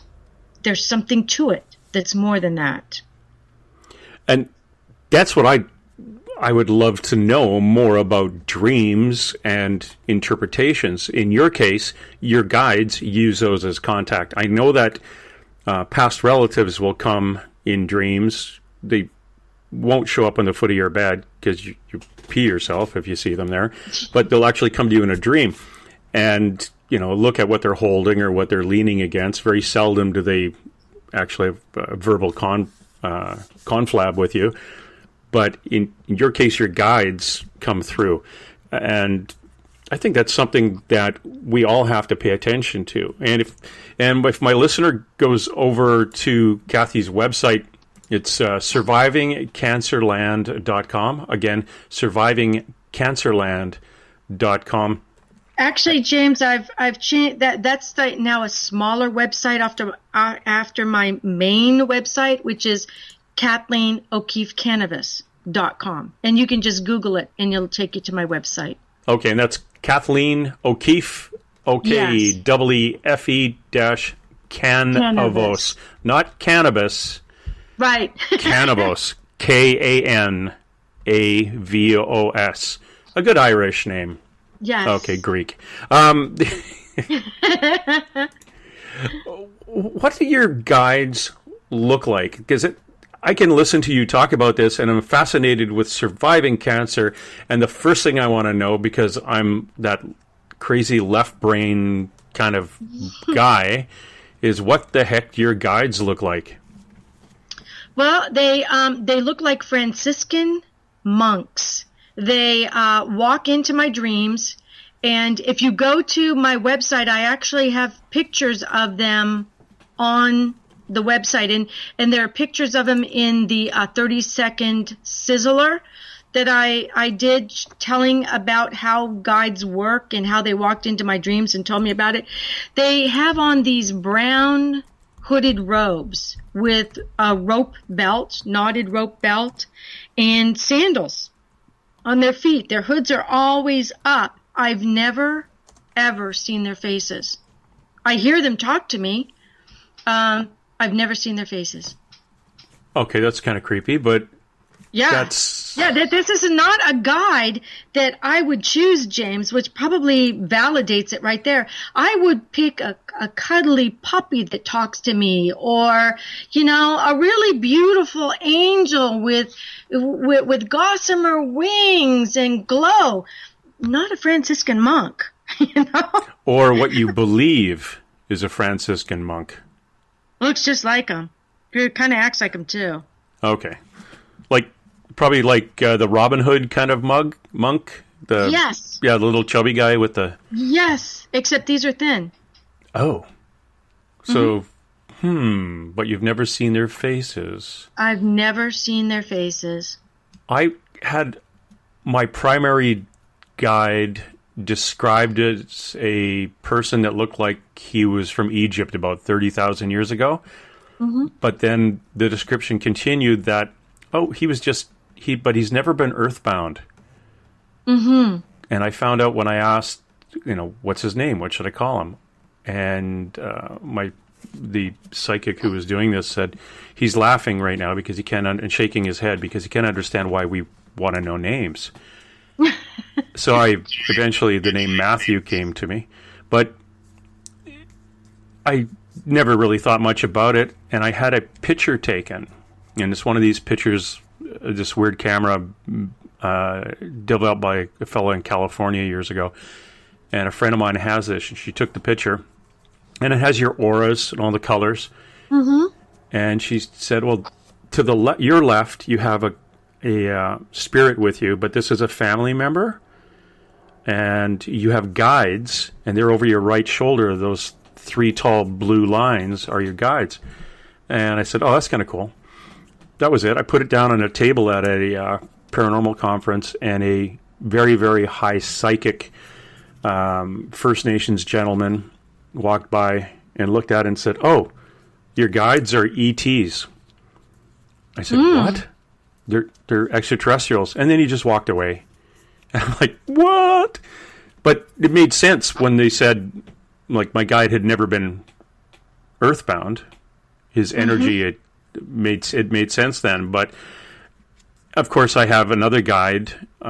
She's a tall woman wearing one of those 3-peaked hats, like in 1700s, the men would wear. And and then I have a number of other ones. One I think who I saw sitting at a table, that kind of table in my head, had a weird looking hat, almost like a Chinese pagoda or Japanese pagoda looking thing. And that was his hat. But he was a short, round guy in a long gown. So again, I can't really see their faces, but they're around. And I'm just curious, and I always want to know what other people's guides looks like, just in case they come from the same school or something.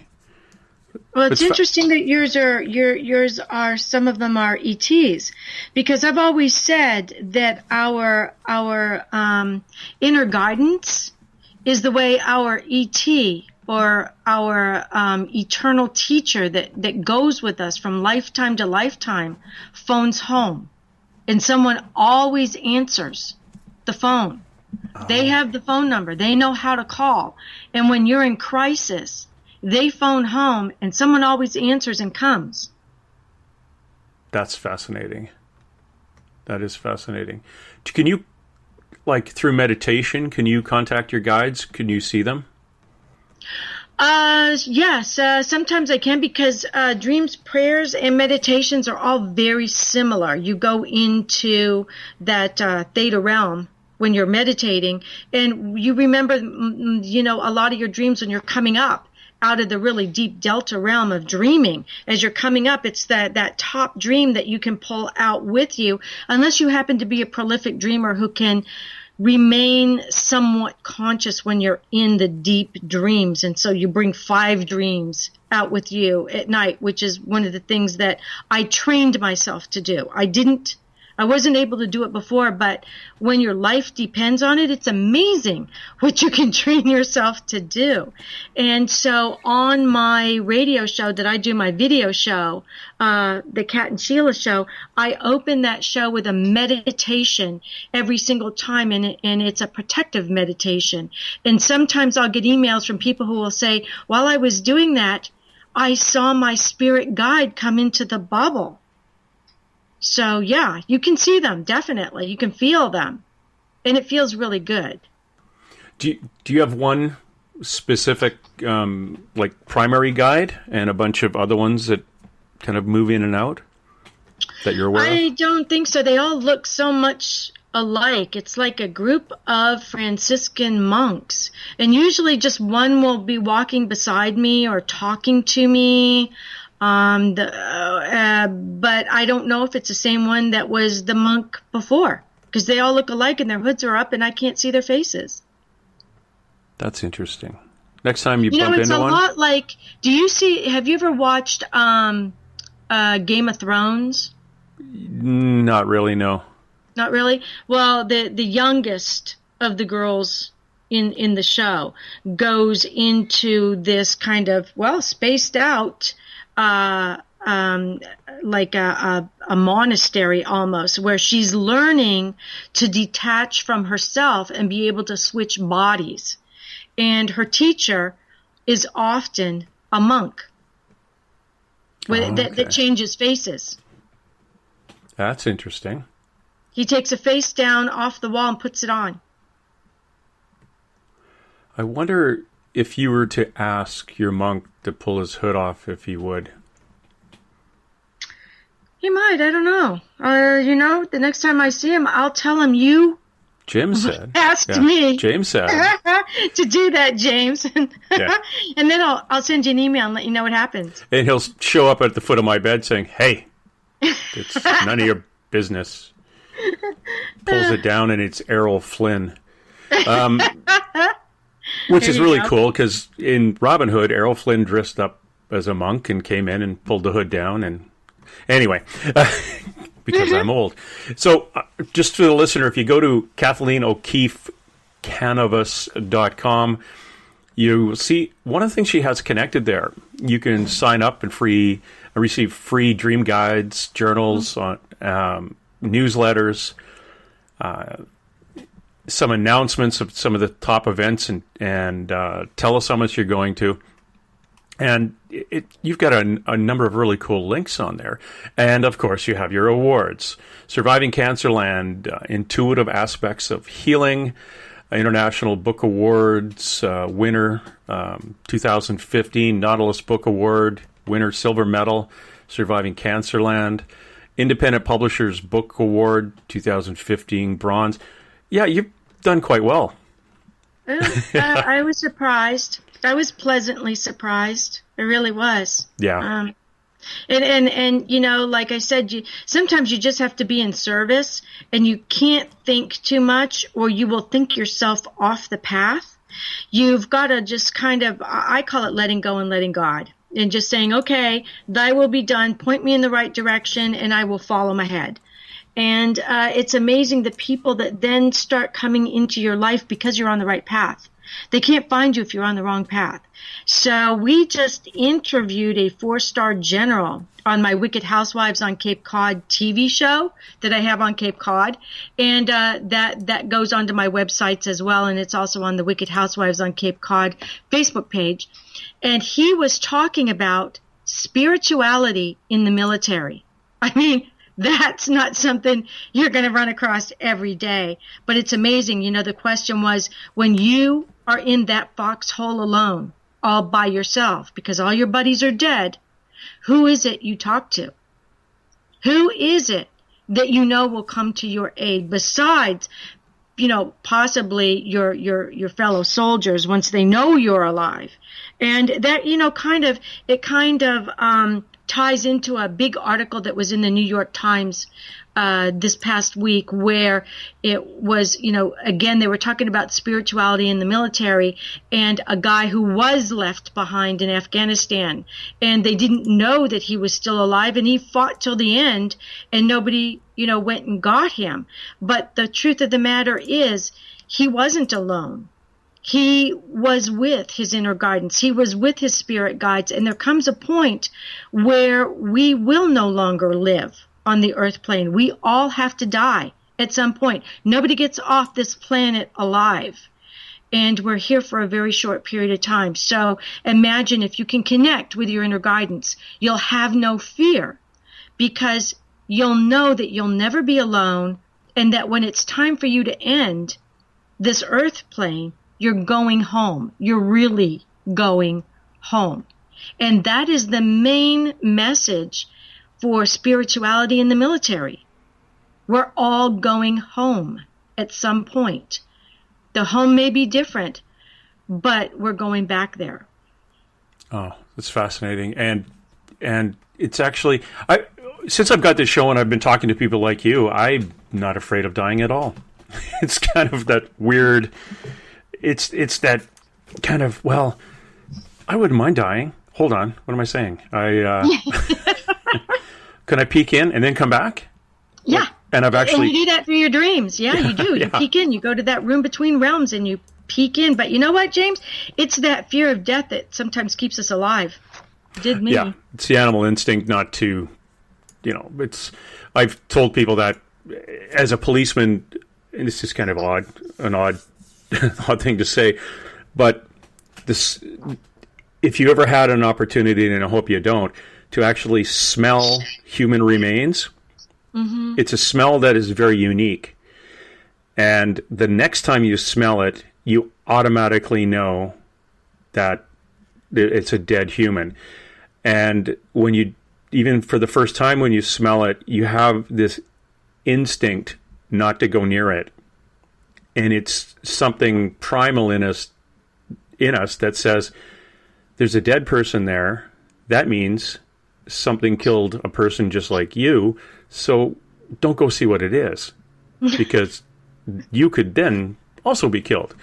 And it's in your brain. It's actually in there, in the dark recesses of your brain, to tell you, don't go near something like that. You could die because there's already another one like you who is dead there. And it is one of those weird little transitions we do in life. It keeps us alive. And I think we have a goal to, as mortal humans, to keep ourselves alive. But I also think we have guides that are kind of that extra little backup that says, no, don't go over that bridge. It's kind of creaky. And my human brain saying, oh, I can do it because I'm 17 years old and indestructible. And your guides are trying their best, but it's that darn free will. But, you just, for us now, in the last 5 or 10 years, listening more and being more aware of other energies around us other than our arrogant little self, I see a lot more of us avoiding death in that way. And I see myself looking back in my own history on all the times I should have died, but for some bizarre reason I turned left instead of right. I took 10 seconds longer to get between this point and that point, and as a result I survived, and I have no explanation for the veering from one direction to another. It was a mistake. I made what I thought was a mistake, which turned out to be something that was life-saving. So it's amazing how that works. I remember one time I went I was on my way to a grocery store. I was down in Florida at the time. And I was just supposed to pick up milk and eggs and, butter, the basics. And I got into the parking lot. And I swear, James, I have no idea why I did this, but I turned around and I walked all the way to the end of the block where there was a CVS, I think it was. And I walked inside and I called my husband on the phone. I called Peter and I said, honey, I don't know why I'm here, but I'm standing in the CVS calling you because I don't know why I'm here. I'm supposed to be in the grocery store, but for some reason, I can't make myself go in there. And he was really quiet on the phone for a second. He said, do you want me to come and get you? And I said, no, I'm just going to walk around inside the store here for a few minutes, and then I'll go back to my car, and I'll decide if I want to go in the grocery store. And he said, are you feeling okay? And I said, yeah, I feel fine. I don't know why, but I just don't want to go in the grocery store. So I walked around inside the CVS for a while just looking at stuff. But us women, if there's a cosmetic counter, we can find something to look at, right? So I'm looking at lipsticks on my hand, smelling some perfumes.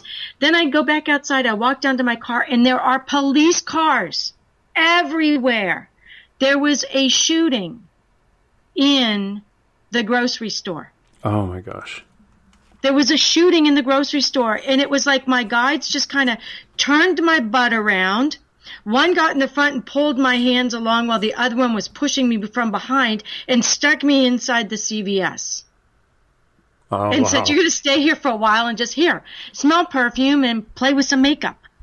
Yeah. And so the place was shut off. You couldn't go in to go grocery shopping. So I just jumped in my car, went home, and we watched the whole thing on TV that night. And Peter said, I can't believe you called me from the CVS and you didn't go in the store.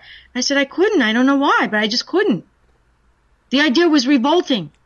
Yeah. It was like there was going to be dog manure all over the place or something. I couldn't make myself go in. See, that's fascinating. That happens a lot in interviewing. Again, as a policeman, I'll interview somebody about witnessing or coming home and finding a tragedy, and they had driven around the block or they missed a turn to their own home and they didn't understand it. I did a card reading on the Blackfeet Reserve in Montana a couple of weeks ago to a woman who was my waitress, actually, a very high empath, and she disclosed that her 2 children were murdered, and she would have been murdered, but she didn't because her car broke down, and it just stopped. It wouldn't start. There was no clicking of the battery or anything. So it delayed her for about 45 minutes. And while she was talking to somebody and other people are coming out, looked at it, eventually she just turned the key, started like nothing was wrong. She drove home to see the fire department outside the home, the house ablaze. Well, her ex, I guess, came to kill her and the family. She wasn't home, and he killed the 2 children and then set the house on fire. But she wasn't allowed to go home. The car, she would have been there, and he was waiting for her, but the car just failed to start. There was no reason for it. It started fine 45 minutes later. It's those kind of things that in hindsight, we look back and say, wow, that was something beyond my control that came in. And, you know, the anniversary date of 9/11 is coming up, and it's similar. It's that similar issue where you talk to some of the people that worked or trying to get to a plane or worked in the Pentagon, and there were a number of people that were delayed on their way to work. One is, and I can't remember her name, she was in a gas station, and on the way out, she bought a coffee before heading into work, and she ended up talking to a guy at the door of the gas station for 10 minutes. And in that 10 minutes, she ended up getting to work late, and her desk would have been vaporized when the plane hit. And she went back over to the gas station to thank the guy if he was around. And she talked to the gas station owner, and they replayed the tape back, and there was nobody there. They saw her go in to get coffee and come out, but there wasn't an interaction at the door with this person she said she was talking to. Oh, those are called her angels. And, you know, it's interesting that you bring that up, James, because in my book, I talk about that. It's actually a chapter. I think it's called 9/11. And this was while I was going through treatment. 2 days before 9/11, the lights, you know, the people, the guides, everybody from the other side was trying to bring information through to the earth plane to warn people that this was going to happen. It's like the only people that didn't seem to know about it was the FBI and CIA. Everybody else, even on the other side, knew this was going to happen in the time. And in our bedroom, I write a whole chapter on it. Our lights would turn on in the middle of the night, and they would be so bright, they would be humming and so hot. And the room would heat up and be so hot that my husband and I couldn't sleep in there. And the smell, you were talking about that smell of death. The smell in that bedroom was a combination of burned coffee and burnt food, like burnt meat. It was horrible. You couldn't breathe. And we would run out of our bedroom, and in the hallway there was nothing. It was cool. There was no smell. There were no lights that would turn on. And we would go and sleep downstairs in the downstairs bedroom. That happened 3 nights in a row, and the 4th night was 9/11. Well, the scariest thing would be in the future if that happened again. Oh, yeah. Well, at least this time I would have some idea of what was going on. I would, with my reach, I would put that all over the internet. And yeah, maybe I would end up attracting the CIA or the FBI or somebody. But at least I would say to them, look, I've already proved I'm real. You know, I've got the pathology reports. I'm not making this stuff up. And you need to be talking to the psychic community. You need to be in touch with them because they know stuff that you don't know because they've got information from the other side that's right. And they can get on the time continuum and they can look into the future and they can bring that information back because in a dream after that, where in the same chapter, I said to my spirit guides, because I ended up in this desert and they were showing me this desert and they were showing bombings. And I said, is that here? And they said, no, meaning here in the United States. They said, no. I was like, oh, thank God. And I said, where am I? Where did these terrorists come from? And they kept saying Riyadh. And in the dream, I kept saying to them, I'll never remember that. I can't bring that back to the waking world with me. I won't be able to remember it. And they put a stick in my hand and they drew the letters R-Y-A-D. And they said Riyadh, Riyadh. Well, now we know that's where the terrorists came from. Mm-hmm. And it was in the dream before anybody knew where they came from. That's kind of creepy and fascinating all at once. It's getting that information, getting the information given to you before it happened, and then afterwards, do you almost feel guilty for not kind of understanding it at the time and disseminating it? Could I have saved somebody with this information? But I don't think it was your place to do that. I think no. Mm-hmm. I think the people that passed in that attack, and one of our friends of our show, Joseph, who lives in New York, I think his cousin passed in that. I think there's a reason they didn't make it out. I think there's a bigger reason. We had a serial killer here. And he wasn't caught for a long, long time. And I actually investigated and followed him around back in 98, 99. And we tried to get other people to investigate. No one wanted to take over. We knew that he was, kidnapping. Well, I knew, in my gut, I knew it was him. Killing people, sex trade workers. And we couldn't get anybody to take over the file. And upper management came in and said, look, if nobody else is interested, we don't have a body. This is all kind of hearsay, secondhand information. We're going to have to ask you guys to stop putting hours into this. We've already got, 3 families coming to the front counter. We have their sons dead. We know who they are. We've got to find out the murderers of those people. So we had to just walk away from it. And one of the guys actually took the whole file in a box and stuffed it under his desk and was still working on it. But it was 3 or 4 years later they caught him, and he admitted to an undercover policeman of killing close to 75 people. Well, this event and this bad guy led to an inquiry that didn't really go that far, which has now led to a federal government inquiry on missing and murdered Indigenous women, which it means would be Canadian Indian. And that inquiry is going to cover the entire country and drill down into the culture and why are these women going missing and at a higher rate than the Euro population. So it was like there was a sacrifice of these 75 people, which will cause a greater good and save the lives of 10 times that or 100 times that once the inquiry is ended and new methodology and policing and social services and understanding of the culture is brought out.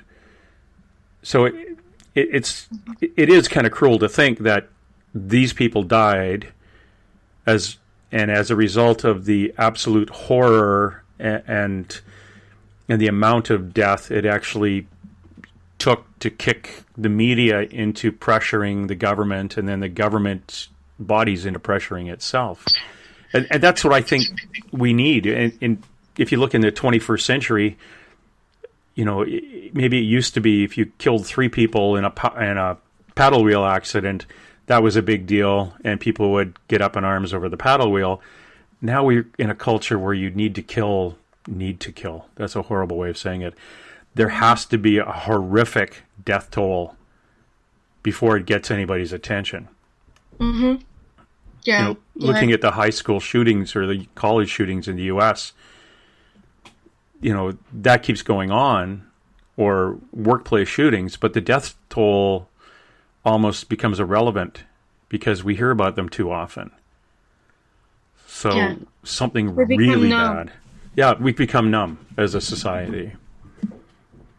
And I have no idea where I was going with that, but it made sense at the time. But you're right. 9/11, that's right. Yeah, you're right. But it just shows, everything that you said. There's kind of like a shift of dreams into the waking world, where more and more people are able to ride that time continuum. But it also begs the question: all of these people that perished in 9/11, did they choose to do that before they were born? Like I chose to go through cancer 3 times before I was born, and I said to my spirit guides, what the heck was I smoking over there at the time? I decided to do that. They laughed, and they don't laugh very often. But, maybe they chose to do that as well. And they did that to bring a consciousness to the problem. And we do have that freedom of choice that you were talking about. And at some point we can choose not to follow our destiny. And we were talking also earlier about how nobody can live forever. We all have to go at some point. And it's not always in everybody's interest or desires to grow old and decrepit. They leave when they've accomplished what they wanted to accomplish, even if it's to have children, and then they're ready to go. And so we kind of have to ask the question, are we moving back into the future with the ancient Greece and ancient Egypt with dreams? Let's keep that question, because we've got to take this break.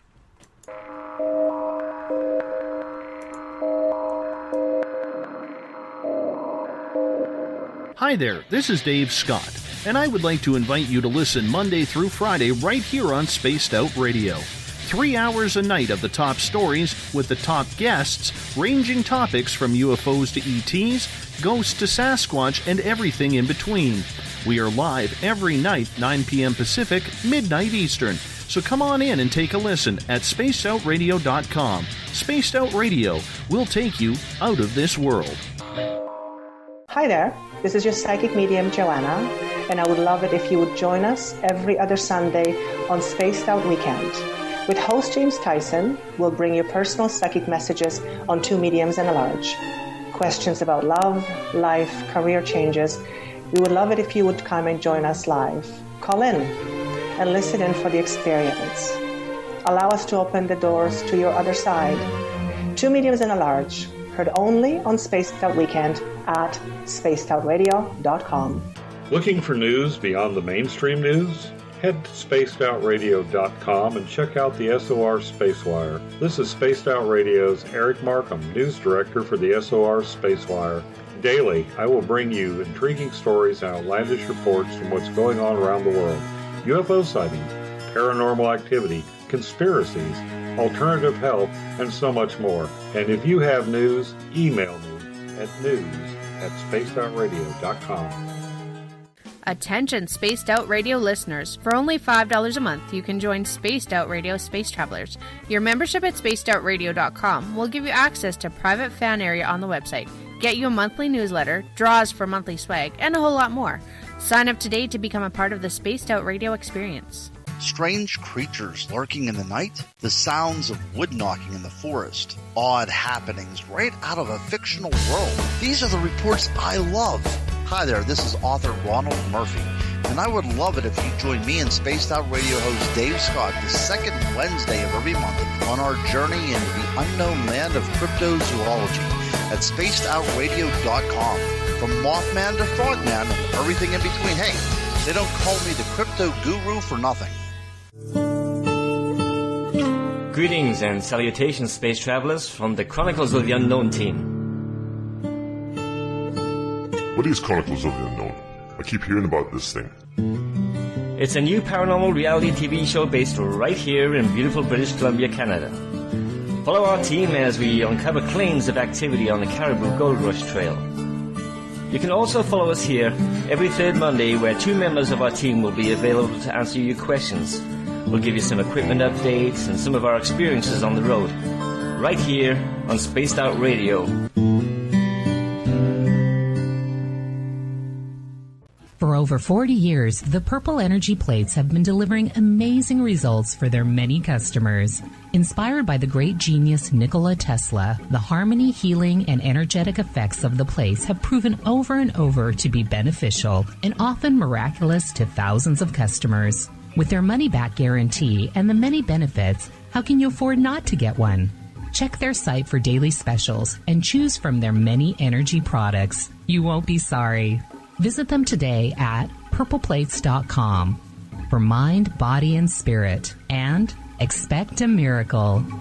Patrolling the Pacific Northwest, we are always on the lookout for the strange and unassuming stories that real people are experiencing. Hi, I'm Vincent Zunza from Pacific North Weird. Me and Alexandra Sullivan have teamed to bring to you those odd stories that never seem to make it into the mainstream. Stories so weird that will leave you scratching your head wondering, is this real? It's as real as it gets with Pacific North Weird. You can watch our videos right here at spacedoutradio.com. Find yourself constantly looking up in the sky, looking for answers? Have you had extraterrestrial contact? Are you an abductee? Looking for answers to your experiences? Hi there, I'm Keith Andrews, Spaced Out Radio's resident ET expert. Join me live the first Friday of every month, where I take questions from the Spaced Out Radio chat room and help you understand those from the far-off world. It's 2 hours of knowledge every experiencer should listen to. Hope to see you there. Hey everybody, this is Patrick Webster Small, and I'm here to bring you the Webster Phenomena every Saturday night, live at 8 p.m. Pacific, 11 p.m. Eastern. If you're looking for aliens and extraterrestrials, well, we've got them. Big and tall, short and small. You're bound to find what you're looking for, so join me on the Webster Phenomena right here on Spaced Out Radio. Hi there, this is Jolene with Reveal Reiki and Readings, and I want you to relax. Let me help you chill out and get in touch with your body, mind, and soul. In this busy world, sometimes we need to let go, and this is where I can help.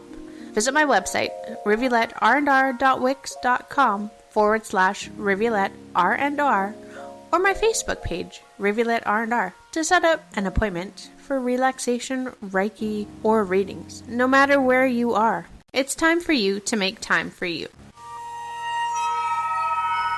You hear footsteps in the empty room above you. A rocking chair begins rocking by itself. Don't be afraid of the things that go bump in the night. Reach for Spirit Storybox, the iPhone app the Huffington Post UK called the only ghost hunting app you will ever need. Spirit Storybox. The spirits are telling their stories. Are you listening? Every month on Spaced Out Radio, we look into the deep and dark reports of cryptids roaming around the world with me, Rob Morphy, from Cryptopia.us. I would love it if you would join me and host Dave Scott as we delve into the most arcane stories and reports regarding creatures of the unknown. My job is to hunt down the details and bring the evidence forward to you. These aren't your regular Bigfoot stories I'm talking about either. You can find out more about crypto history at spacedoutradio.com. Tonight's edition of Spaced Out Weekend is brought to you by spacedoutradio.com, where you can now sign up to become a Space Traveler member. Now, for the final time tonight, here's Spaced Out Weekend's James Tyson. Hey, welcome back, everybody, and we are with my friend Kat. Kathleen O'Keefe-Kanavos. Please go to that website, Kathleen O'Keefe-Kanavos.com. And for our Spaced Out Radio Travelers Club, the SOR Space Travelers Club, if you want to become a member, please go to spacedoutradio.com. Sign up. It's only $5 a month. And coming up this spring, you will be allowed, two of you anyway. We're going to draw names if you're in the area of Kentucky, down by the Waverly Hills Sanatorium. You will be guests of Ghost Hunters of Virginia and be embedded with them on a paranormal investigation into one of the most haunted locations in the U.S. Again, if you are a member of the SOR Space Travelers Club, and put your name in if you're interested. 2 names are going to be drawn, and you'll be going there not with a bunch of tourists, but with a paranormal investigative team that's been around for 25 years who has experience in the Waverly Hills Sanatorium. I always want to say sanitarium, but the sanatorium, and they know the good spots, and they also aren't going to be banging cells and teasing and doing all that stupid stuff you see on TV. Kat, before the break, we were chatting about are we kind of going backwards? Are we going back to more of a enlightened age? Yeah, it kind of begs a question, when you have a dream and it comes true, you kind of wonder, did you have a deja vu or did you actually have a dream come true? And so with what's happening in the medical community today, with the research that's going on, and I'm I'm aware of that because I'm doing the book with Dr. Larry Burke on dreams that do come true, and there is a lot of research going on in the medical field, actual real research on dreams and diagnosing illness and inner guidance and leading people through treatment. So it kind of begs the question, James, are we going back to the future? Are we going back to Freud, Dr. Freud and Dr. Jung? Or are we going back even further? Because this is in part of the introduction of Dr. Larry Burke's and my book about how in ancient Greece and ancient Egypt, people who had physical ailments or health issues or, let's say, marital problems would come to their place of worship, and they would do what was known as a dream incubation, where they would put out to the universe or their spirit guides or the dream world from the waking world a question, and they would ask the dream world to answer it in a dream. And they would lie down on the floor. They would sleep on the hard floor in their place of worship with their priest, minister, or whoever was their spiritual earthbound guide. And they would dream together. It was called dreaming with others. And they would try to share a dream through that dream incubation that would give them an answer to their question. And that is starting to come back to the forefront today. I'm seeing it in the research. So, well, that's fascinating how it's come, like you say, full circle. That's, well, if it has, if we are dipping back into something that, let's say we already know, are we reinventing the wheel, or are we taking information from the past and melding that together with the knowledge that we have now? Or are we kind of, in your case and with the people that you're working with for your new book, are they bringing information from the past forward, or are they starting us right from scratch? No, a lot of these doctors and people in the medical field, what they're doing is they are taking the wheel back out of the closet, the dream wheel out of the closet. It was put away in the closet, and everybody was told, you don't need dreams, you don't need psychology. I interviewed Dr. Bernie Siegel the other night on my radio show, and he was talking about how you can tap into that dream world in your waking world by drawing a picture of your dream, and it will tell you so much about your illness. That's what Dr. Freud did, and Jung did. And, he was laughed at by his constituents when he first did that. Now, all of a sudden, everybody's flocking to it. Why? Because when we were able to really tap into science, that became the new dream. You know, you don't need to dream anymore. You don't need to go outside of the, you don't need to go anywhere except in the realm of scientific medicine. What you can see, feel, touch, hear, taste, that's real. Everything else, that's woo-woo.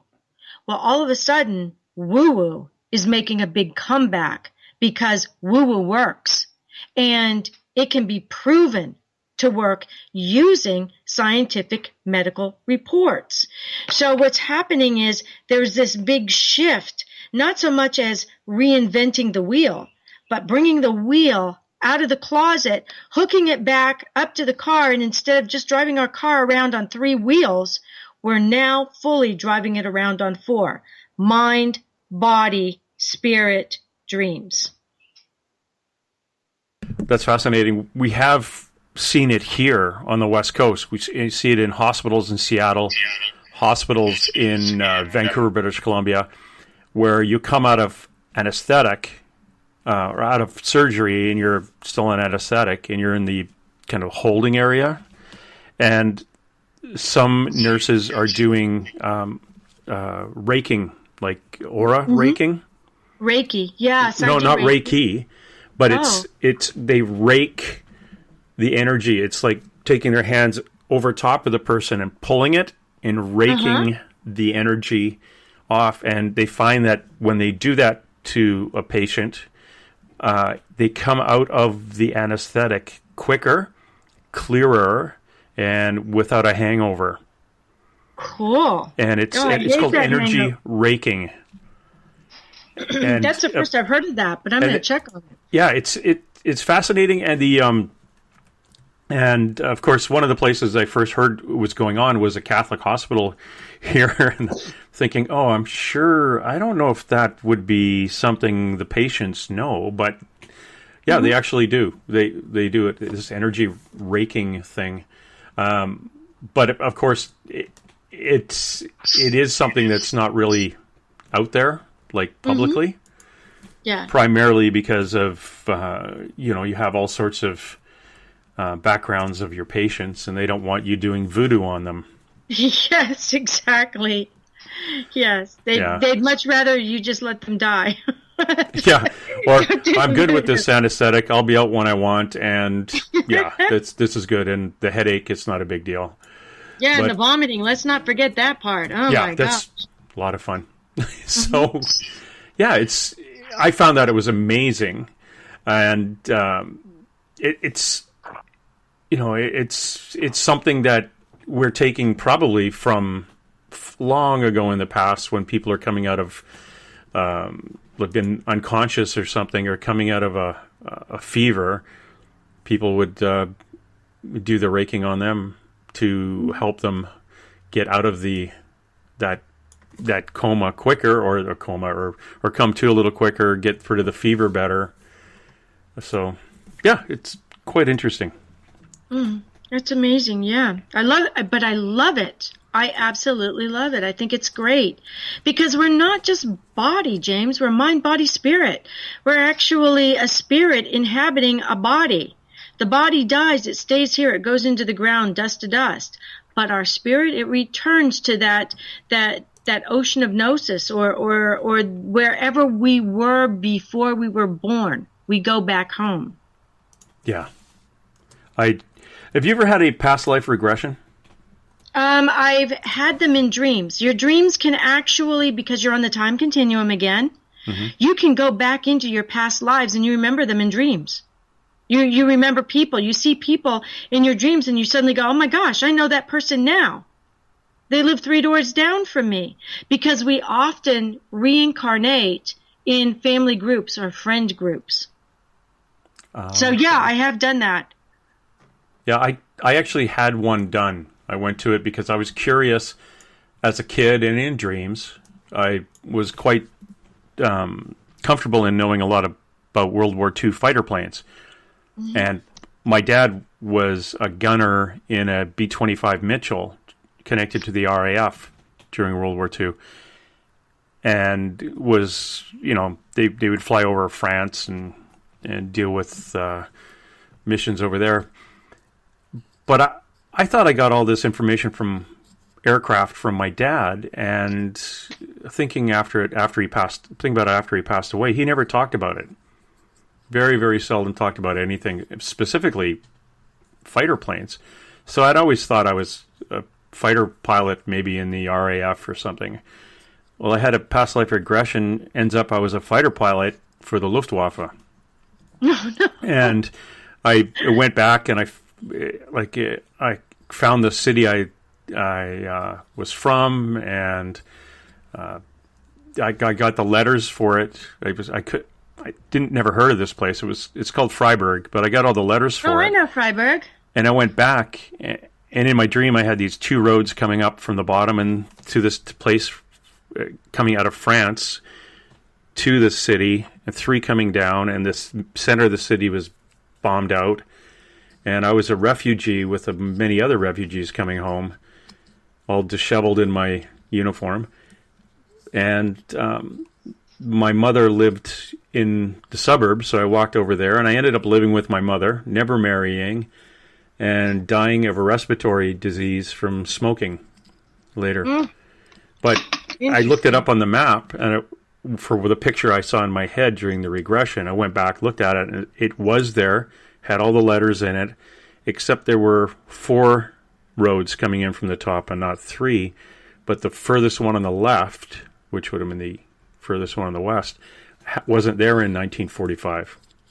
It was a new highway. So it was fascinating. There, I kind of actually went back and confirmed what I had seen in my dream to the history of this town, the location geographically, as well as the color of the uniform I was wearing. I wasn't familiar with this olive drab green, which I found out later was in the summer, it was linen, because they didn't have cotton. I always thought they wore blue uniforms or the little brown leather coat with the jodhpur pants, but no, it was completely different. Plus, I had hair then, which was really cool, and it was blonde, and I was a chain smoker. So this is probably why I don't like cigarette smoke. Smoker back then. Yeah. That's all validation. We're talking about the validation in my dreams, and that's a validation in your dreams. And I know that my husband actually did a past life regression, and he found that he was a doctor in Italy, and he saw the name of his street and the number of the house number. And so when we went to Italy for vacation, when we went to Rome, he was actually in Rome, we looked it up. And we went there, and it was the whole street was nothing but doctors. And he remembered that his house was the only one that had 2 steps up for a stoop to go into the house, and that was the one that was the address that he had, and he remembered that. And in mine were just dreams, but I remembered that I had been Cajun twice in 2 previous lives. And I said to my husband, I love the food, but not so much with the music, not so much. And being Cajun had been a very, very difficult life, and it is for women. And my husband said, so where did you live? And I said, I lived in a tree house. And he said, Cajuns don't live in tree houses. I said, yeah, I lived in a tree house. We had a little boat tied to the bottom of the tree that was in the water. We were in tree houses above the water. And there were a lot of us. You just had to know which tree house to go to. That was your neighbor. And he goes, Kathy, I just really don't think that was a dream. That's not real. But then if you ever saw the vampire movie, True Blood, did you ever see that? Yes. Okay. Remember in True Blood and the opening scenes where they're showing pictures of there's a dead armadillo in the street, and then it shows a tree house, a Cajun tree house in the swamp, and then it goes on to some guy with an alligator head behind him while he's rocking on the front stoop. That tree house is what I lived in, and that was the validation. And I said to my husband, did you see that? Back it up. Did you see that? That's what I lived in. And he said, oh, my God. I said, I lived in that 2 lifetimes. Yeah, some of those tree houses were huge, like almost like multi-room hotels. Yeah. Yeah. The Cajun tree houses were quite famous as being, you had to be above the flood plain. And exactly. You made your living out of the swamp. It's kind of nice to be above the floodplain. Yeah. And I remember at one of the prized possessions we could get our hands on was an old newspaper or paper of any kind, because we would scrunch it all up with mud and pack it between the timbers that for insulation, that created the walls for insulation and to stop the wind in the winter, because the wind was freezing. Oh, that's fascinating.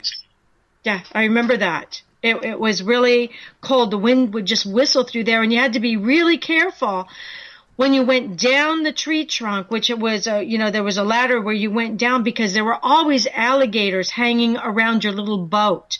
And some of them were really big, and they would use their tail to knock you out of the boat. I remembered that in the dream. I remember seeing it. That's creepy. See, to me, I'd just be afraid of snakes. Actually, I would be afraid of everything in a swamp. Snakes, alligators, lizards, mosquitoes the size of small cars. I don't know why they left the maritime provinces. Oh, they got kicked out. That's right. From Canada, from New Brunswick down to Louisiana. That whole Louisiana Purchase and the French fleeing down there.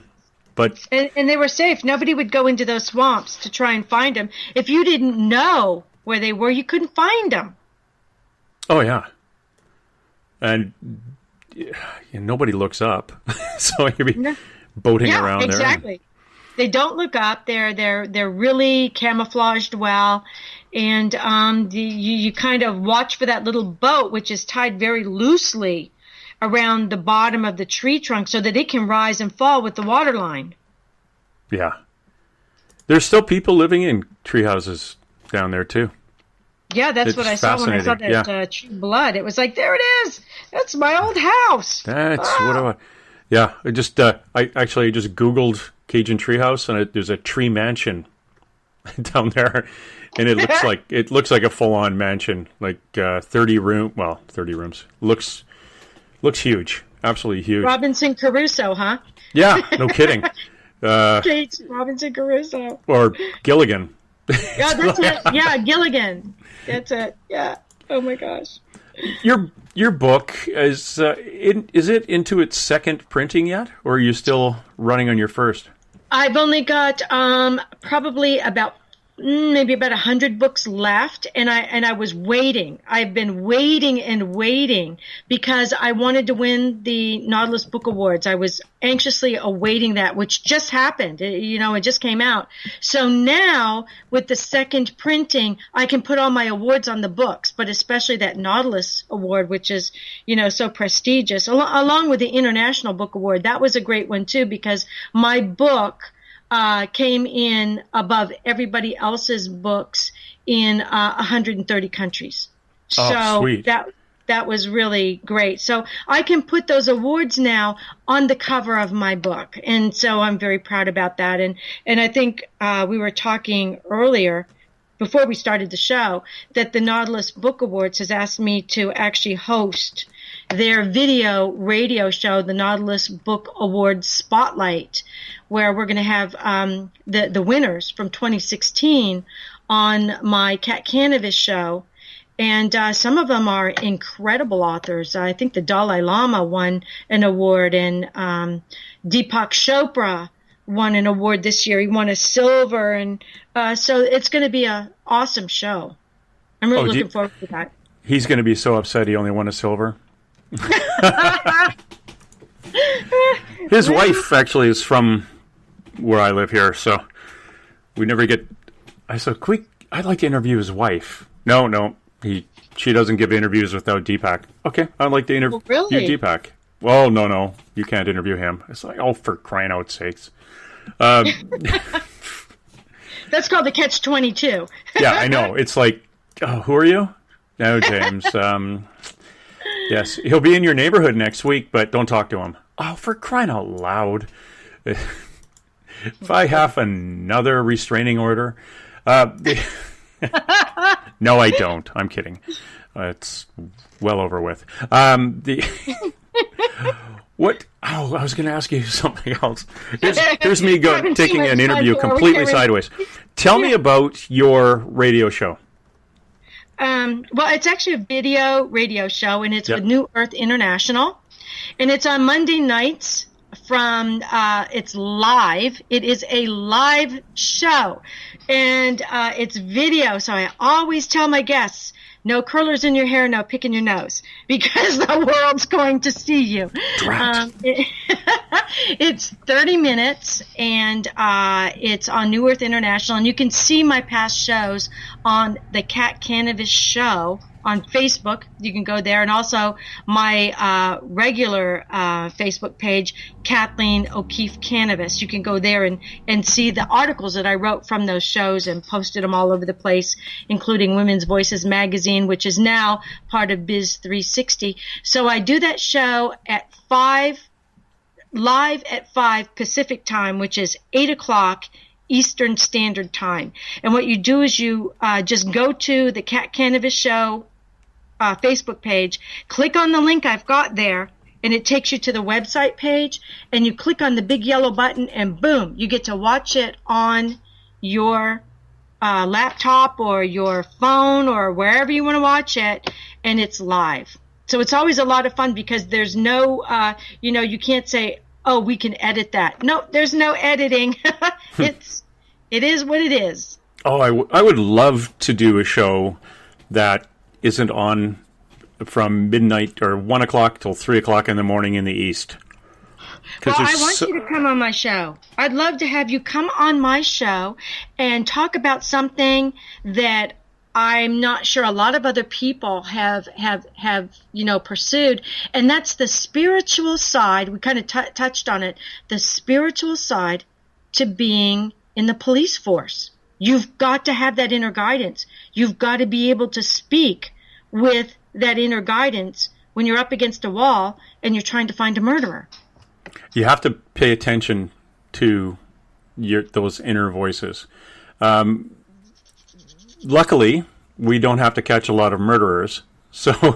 But there are times when I have to, the majority of the time, you have to intervene in a crisis between 2 people or 3 people. And just being able to read those people and determine quickly where they are in their life, that becomes quite an art if you just take that deep breath and let it go and not prejudge coming in. Never judge people. I found this, and it was quite interesting. I was at I worked on an Indian reserve, which is the Canadian term for a reservation. And I asked one of the First Nations or Canadian Indian policemen I worked with, I said, what's it like working on the reserve? And she was writing a report, and she didn't even look at me. This is like her first week there. And she didn't look at me. She didn't look up. She just said, just treat them all like children, which I took offense to. I said, what do you mean, treat them like children? And then it was apparent a few months later that you don't police them like you may police the European community. I got a phone call from the chief once saying that, so-and-so stole the water truck for the band, which is the tribe, and they had this big water truck. And I said to him, I'm going to get her. I know she's driving while prohibited. It's theft over $10,000. And he said, oh, no. We just need the water truck back. And everything, you had to take that step back. Relax. Don't just go and get their water truck back. That's all they wanted. And they need your help. So, okay. And it was like 2 kids fighting over a bicycle. You don't punish either of them. You step in, make a decision on what you see and what the conversation is, and walk away. But don't throw the law around. Unless things go right out of hand and somebody's badly hurt, and then there's other options outside of the legal system that you can still deal with it. You can deal with it in a healing circle, or other means, or apologies. And it was quite interesting. But at the end of the day, that what she said, just treat them all like children, meant so much more, and really got you to understand how you dealt with people who had conflicts, and they weren't that big of a deal, but the police would get called because we were taking the place of the elders a lot of times. Mm-hmm. And that's all they wanted, an outside decision without judgment. Mm-hmm. That was interesting. And that's really a great helps idea, though. You know, why don't we treat everyone like children then? And rather than punish or get even, what if we just de-escalated and solved? Yeah. It would be such an easier world to live in. Well, you know, it's like dealing with somebody who's intoxicated. Commonly, in police terms, you treat a drunk person as like a 2-year-old. Well, keep it that way. Don't start. If a 2-year-old's having a tantrum, take a step back, relax, let it go, let it burn out, and then deal with it. But don't get involved in the tantrum. Sit on the 2-year-old, spank them because they're having a tantrum. Same with a drunk person acting out. You're just going to sit back and wait until the energy's gone. And then you talk to them very quietly. It's called modeling. While they're yelling and screaming, you're talking to them quietly. And eventually they have to bring their voice down because they can't hear you. Yes. And everything becomes calm. You can always get in a fight, but you shouldn't do that because you could get hurt. So just avoid confrontation. Sometimes the easiest path is not necessarily the best, and that's where that idea of taking a step back, counting to 10, and keeping yourself safe, and just kind of really, really checking out the situation and seeing how you can de-escalate it in a safe way and then simply solve it. That's what I used to do in my classroom. Yep. You know, threatening is going to make them even more upset. You're going to get even more screaming and fighting. I have great concern over some things, like there was a police shooting in the U.S. where a fellow was punched in the face when he pulled up beside the kid, and this is the 18-year-old lad that was about 6'5" and great big kid, and punched the policeman in the face. Well, the policeman pulled out his gun and pointed it at the kid. Well, it was right within arm reach of the kid, so he panicked and grabbed the gun, and the policeman panicked and started shooting him. Now you have an 18-year-old dead on the street.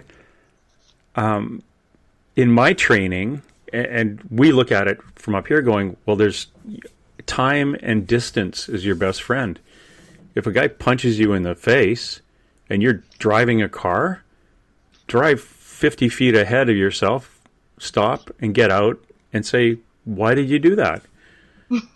Like, you don't have to hand him your gun. Guns are honestly, a gun, well, it's Canada. It balances your radio, which is on the other hip.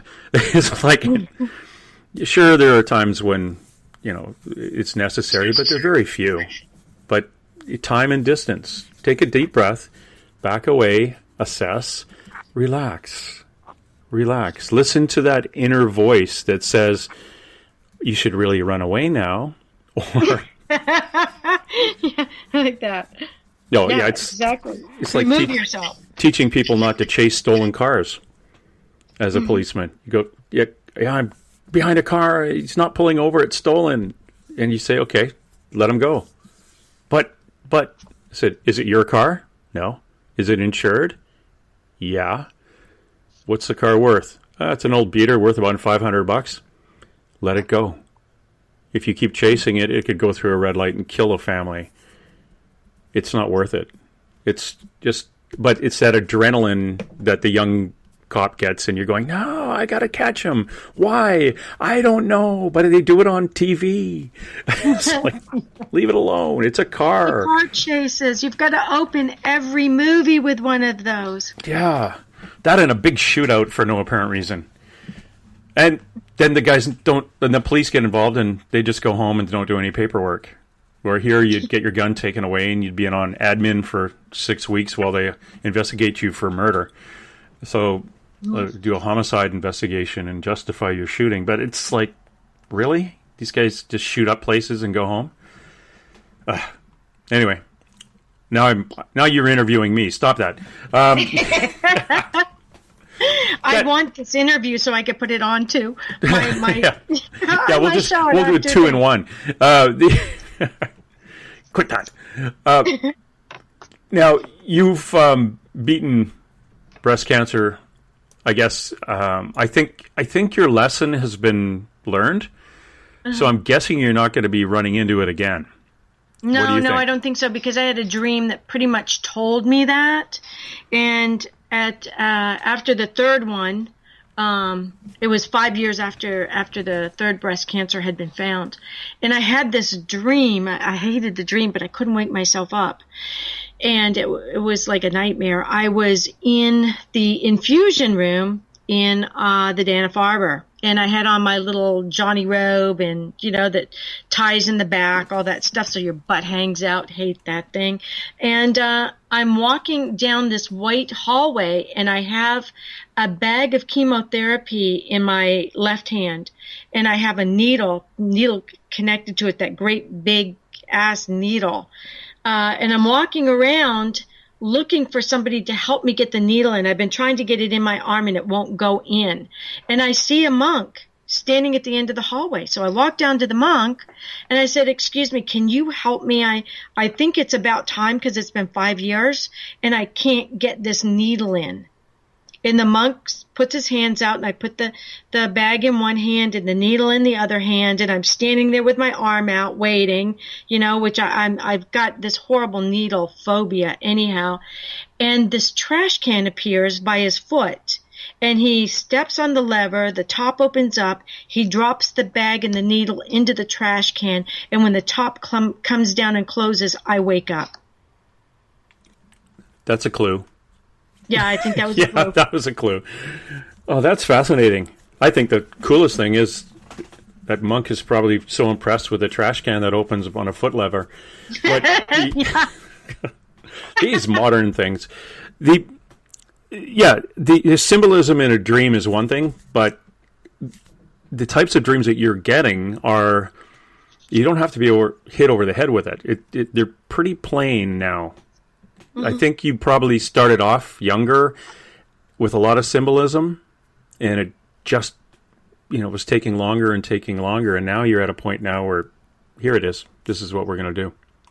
Yeah. Well, that was, 15 and 17 years ago that I had that dream. So it was right on. Yeah, that's great. And you're healthy and having a good life now? Yeah, I'm having a great life. I'm working hard on the books. I'm trying to get the information out to the world that our dreams are those sacred doorways into our inner guidance. They're the door between the living and the dead, where you can go and get any information you need. You have spirit guides. You have guardian angels. You are born with them. You are their job. You're the most important thing to them, and we need to really connect with them and rely on them, and know that even in our darkest hour, when we think that we are completely alone, when we're the last one in that foxhole against the world, we're not. We're not alone. Mm-hmm. And that's probably the most important message that my dreams have given me. We are never alone, and we always have the information we need. All we have to do is reach out and take it. Yeah, it's just, I know in a lot of us and a lot of my listeners have challenges, and we hear about them in the chat rooms. Like, we hear about them in the chat, and they want to talk about their all I can say is challenges in their what they've run into in their life, and they're trying to get over them. Our show, Two Mediums and a Large, which is a psychic you can call into, a lot of them are to do with a bump in the road, and they're wanting to know how they're going to come out of it on the other side. I think, and correct me if I'm wrong, we already have a way to tap into that information. We just have to understand the language it's coming to us in, whether it's in a dream or a vision or a symbol that we get. There's angel codes or whatever you may. It's almost like I believe in this, therefore this is how my information is going to come to me, or I am. This is my belief system, and that is how my guides are going to come through me. Because I think your guides kind of sit back waiting for the way the information is going to come to you. And if your belief system is A, then they're going to bring it down the A chute, and if it's B, it's down the B chute. But the information is coming. You just have to know it's coming and tap into it. I agree. They know you better than you actually know yourself, in this lifetime, because they've been with you in many other lifetimes. So they know the way you learn, the way you accept, and what you're going to embrace. They're not going to give you information that you cannot embrace, that you cannot work with, because they're wasting their time, and their time is important to them. They don't want to waste time. So yeah, what you said is so right on. It's, we touched on this earlier, but I kind of want to bring it up again. The life plan, the Akashic records, where you sit down in your boardroom before entering this life with all the people you're going to interact with. Do you kind of buy into that side of things too? I think that there's some real truth to the Akashic records, and I think I've visited them a couple of times in my dreams. I'm not really sure why. Maybe they just wanted to show me they really did exist. But yeah, I believe that the Akashic records are almost like what I call the ocean of gnosis. And if we think of ourselves, our body dies, our body stays here. But if we think of our soul as that drop of wisdom that comes from universal wisdom, and that universal wisdom is an ocean of wisdom, when we die, our little droplet goes back into that giant ocean. And it mingles with all the other information in a way that's the Akashic records, your records of all your lifetimes and everything you and anyone you knew ever did. And that becomes that universal wisdom that we can tap into through those dream doors, through those sacred dream doors. That wisdom can be brought to us. Our deceased loved ones who passed over can come back into that sacred dream room and that room between realms and give you the information you need. What do you think happens to us when we die? Well, I think that what happens is I think that when we die, it's like rebirth on the other side. And I think that the stress that we're under when we're here on the earth plane getting ready to leave is much like labor pains that a woman here on the earth plane would have giving birth to a child, because that child just came from the other side. So I've always wondered, there may be a little bit of sadness on the other side to a degree when a child is born, because now all of the loved ones on the other side, the great-great-grandparents, the great-great aunts and uncles, the cousins and siblings from lifetimes before are not going to be able to be seen by that child for a while, except through the dreams. Except through dreams. And so when we're dying on this side, we're getting ready to be reborn onto the other side, and our whole family is there waiting for us. Just as when we're born on this side in the earth plane, your grandparents are there, your parents are there, all these people are there. You're never alone. You've got a doctor there. You've got a nurse there. You've got a team there. You've got your mother there. You know, no matter what, you've got your mother there. And they're all catching you as you come into the earth plane. And when you die and you're going to the other side, they catch you again, too. They throw a huge party. Oh, They're cool. so happy to see you. Is there cheesies? Yeah. They're making cheeses. There's whatever you really like because they know you so well. They know exactly what's going to make you happy. Now, if you didn't get all your chores done in this life, are you going to be spun around pretty quick, or are you gonna go to go to school, deal with all the negativity you brought on other people, and then the positivity, and then smarten up. This is the next that's one. a good question. In my book, I actually talk about where a family member died, and he kept showing up in my dreams using different bodies, but his eyes were the same. And remember, your eyes are the windows to your soul. So in a way, I recognized his soul. And I said, why are you still here? And he said, he had been addicted to drugs. He said, I abused my body here on the earth plane, and I kept myself from those I loved and didn't share my emotions and my true feelings with them. So I have to stay here until I can rectify that. And then I can go on to the next level. And he had his guides with him. And the validation in that dream was a black and white cat that was walking around in the dream, walking around him in his apartment. And I kept going, where is this cat from? So when I finally went to his parents and explained this to them, the parents said that black and white cat was the first cat he ever had, and they gave me the cat's name. That's something I would never have known. So when we don't complete what we're supposed to do because we're distracted by drugs, we give our soul basically over to drugs. We cannot stay on our life path unless we find a way to get off those drugs, and our life path was to experience that misery, get out of that misery, and help lead others out of the misery. And that's certainly possible. But if we don't get there and we die from an overdose, then we may need to work on that before we are reincarnated back into the earth plane, or we'll fall down that rabbit hole again. Mm-hmm. Like just a continuous round. What do you believe has happened to those souls? As a paranormal investigator, I'll give you a heads up on something that we ran into about a week or so ago.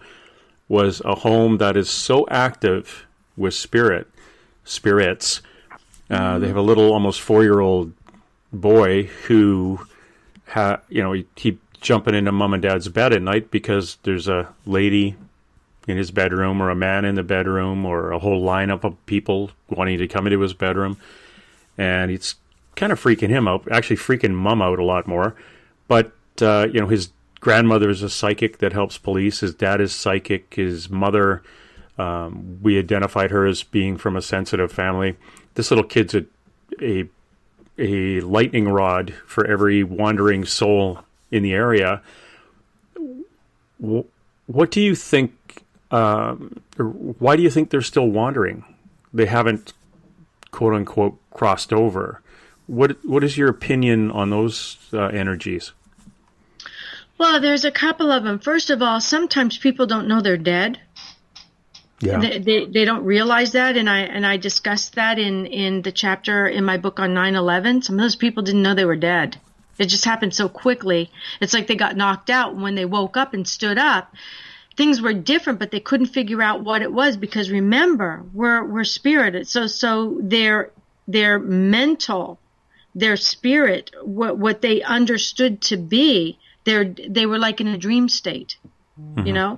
So, sometimes you don't know you're dead. The second thing is, like myself, I grew up with spirits everywhere. And this is in my book also, because I grew up in Germany, and it was after World War II. I was in Berlin when the wall went up, and,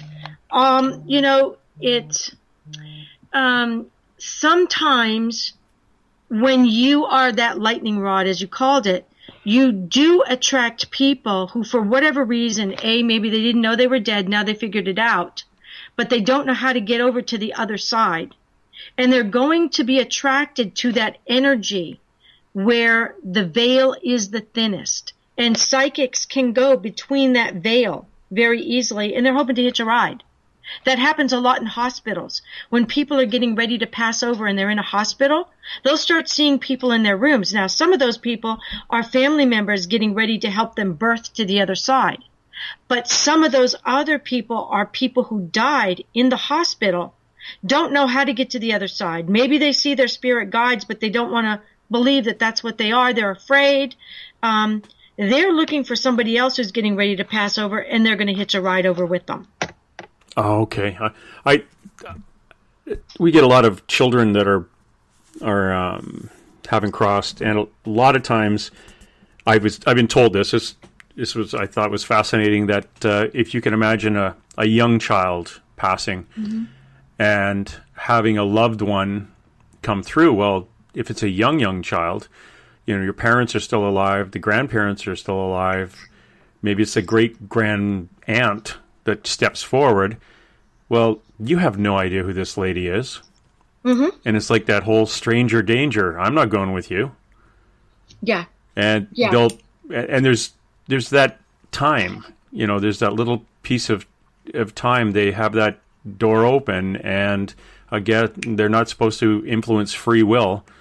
And our little spirit child has free will and says, I'm not going with you. Well, I guess their time has to come a little bit later. Exactly. But there is when you're on that time continuum between, it's almost like he's in the room between realms, and he's kind of stuck there. There is no time. Everything is just one big now. Yeah. So he's able to go between the room between realm back into here, but he doesn't seem to be able to pass over that second door into the spirit realm. But because everything is now, it will happen just at a different time. That child has got to finally reach a point where it asks for help, because we have that law of the law of permission that is universal. You can't help someone if they don't want to be helped. You're not allowed to do it, and neither are your spirit guides, neither are the guardian angels. You must ask for help, and it will be given. Now, when they give it to you, it's not always what you want, but it's always going to be what you need. And that's where you've got to let go and let God, or let guidance. Because if you try to micromanage it, it's not going to work. Yeah. Yeah. If you try to control something that's out of your control and you have no way of grasping it, then you're just swimming upstream. You're not going to get anywhere. You're talking about, you mentioned angels. You've seen your guides. Have you ever met or seen any of your angels? Not mine, but I have seen other people's. And let me tell you, when I saw the angels, and again, this is in my book as well. Like I said, my book deals very little with cancer. It mostly deals with dreams, spirit guides, angels, signs, symbols, synchronicities, nightmares, all of that. The spiritual realm of healing, whether it's physical or emotional healing. But there was a doctor, an oncologist, who was actually in the hospital because he had been shot during the war, and he had a lot of adhesions in his intestines. And he had also had cancer. He had pancreatic cancer and was a survivor. He's still alive, by the way. So he was in the hospital. He was very sick, and his mother called me up and asked me, because I am able to do astral travel, which is something I could never do before until it happened probably about 15 years ago. It was the first time I really astral traveled on command. And I did go into his hospital room to check on him, and there was this ginormous angel in the corner. I did not see wings. I did not see body. All I saw was a giant orb of energy that was so bright it was almost blinding. And it was just in that corner. And I know it was not the doorway to the other side, because I have pulled that doorway open also and helped people cross over. No, this was an energy. This was an angelic energy. But there was not a feather to be seen, which was really surprising to me, because if you remember, I talk about how my spirit guide, this monk, hands me a feather and says, "Here, this is an angel feather." Yet when That's why the angel didn't have any. Yeah, it didn't have any Damn feathers. monk. Pulling feathers. Yeah. Yeah, Well, so... I think, I'm kind of in that mindset that they appear to you in the way you would like them to appear, as opposed to this is what they always are. Mm-hmm. If you perceive it's going to be an angel with feathers and all this stuff, maybe that if it's your angel, that's the way it's going to come. Or it's going to be my friend who's a psychic, her angel is just a lady, an older woman that comes through. But very bright, very just filled with light. And a different type of aura around her, which could then look like wings, I guess. But again, we go by, if you went back 2,000 years ago and you were approached by a being that looked like that, you're going to describe that being to another person using the references of that time. Yeah, they could fly. Yeah, they could fly, and they had these kind of white wings behind them. And so the artist is drawing a picture of this thing with, white gown with white wings. Yeah, sure, that's it. And they had this round light above their head. Okay, that'll be the halo. All right, next. Which we now know is an aura. Yeah. Mm-hmm. Yeah, and it's interesting. Some of the old paintings actually have it as an aura, where you see it as an aura, as opposed to just the little circle. Like over top of their head, it's more of the round thing that's in behind them, or a glowing that's in behind them. Mm-hmm. It's fascinating, absolutely fascinating. In your experience, have you seen anything dark? I've had people ask me that. They've said, how do you know that the information that you're getting and these spirit guides that you're speaking to are not the devil? I did. I actually had a woman say that to me. Oh, that's and I said, common. well, because I always have my angels around me. I always have that heavenly energy around me. The devil doesn't like any of that, so he's not around me either. Yeah.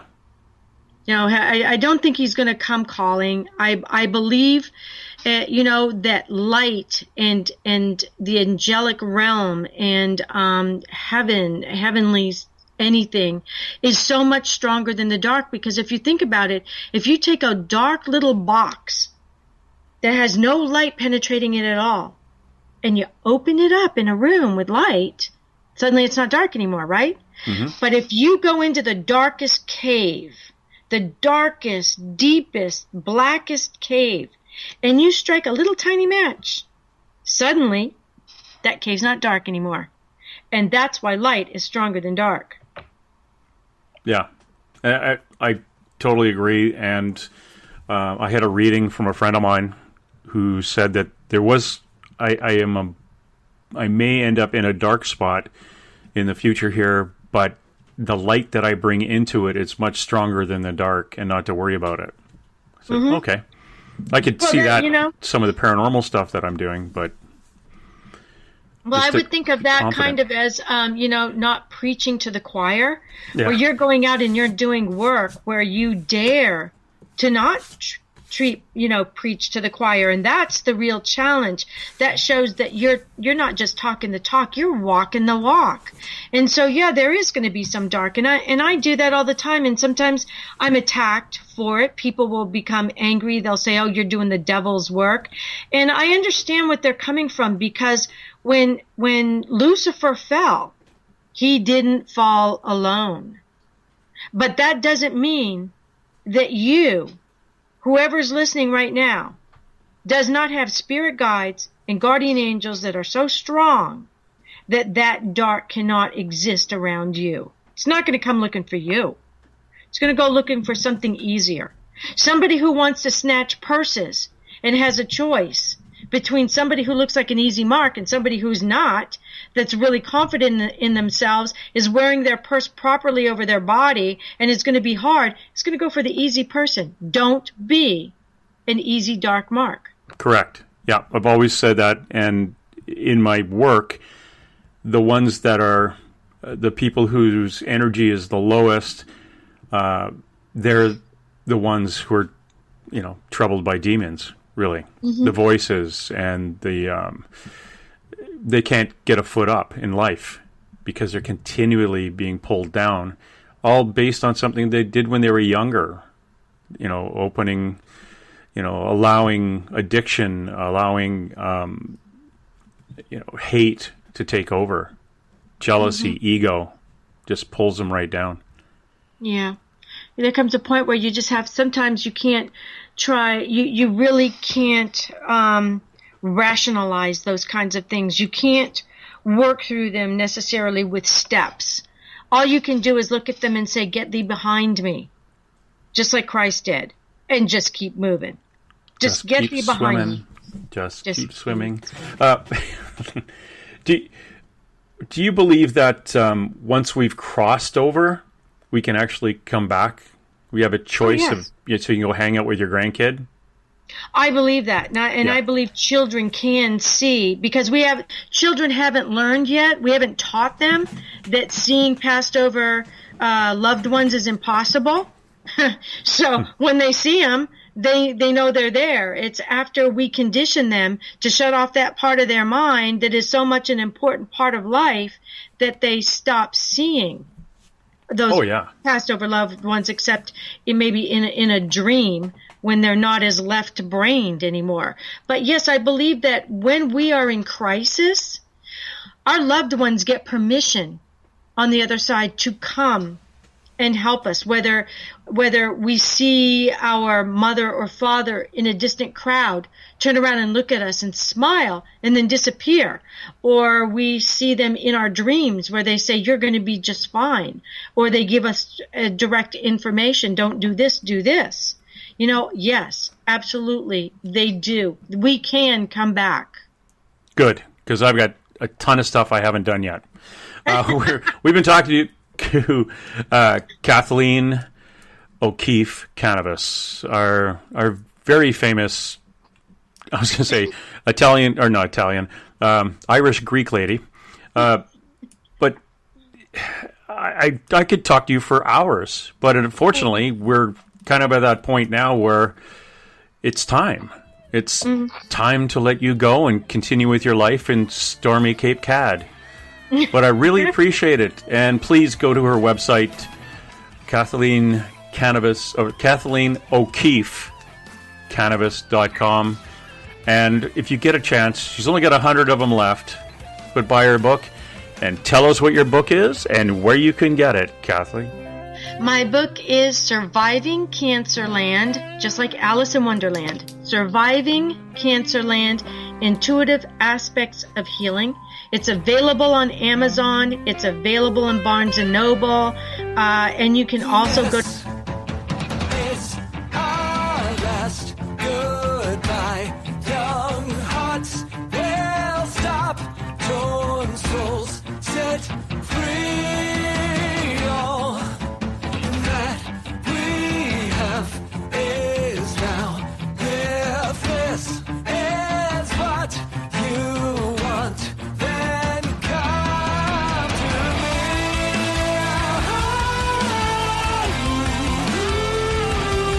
All right, that's it. Let's roll. And hey! Let's be careful out there. Far over the snow, what are those voices? They sing and they go, what are those voices? Look up for the mountain.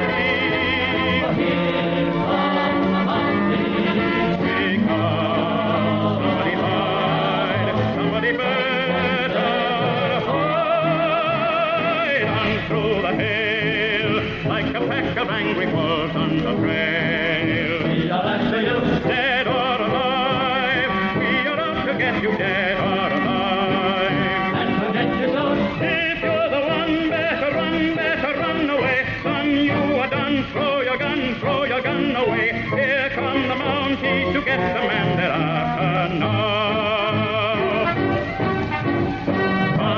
the hill like a pack of angry wolves on the trail. Dead or alive, we are out to get you, dead or alive. If you're the one, better run away. Son, you are done, throw your gun away. Here comes the bounty to get the man they're after. No! I see dead people. I'm sorry, Dave. I'm afraid I can't do that. Dave's not here!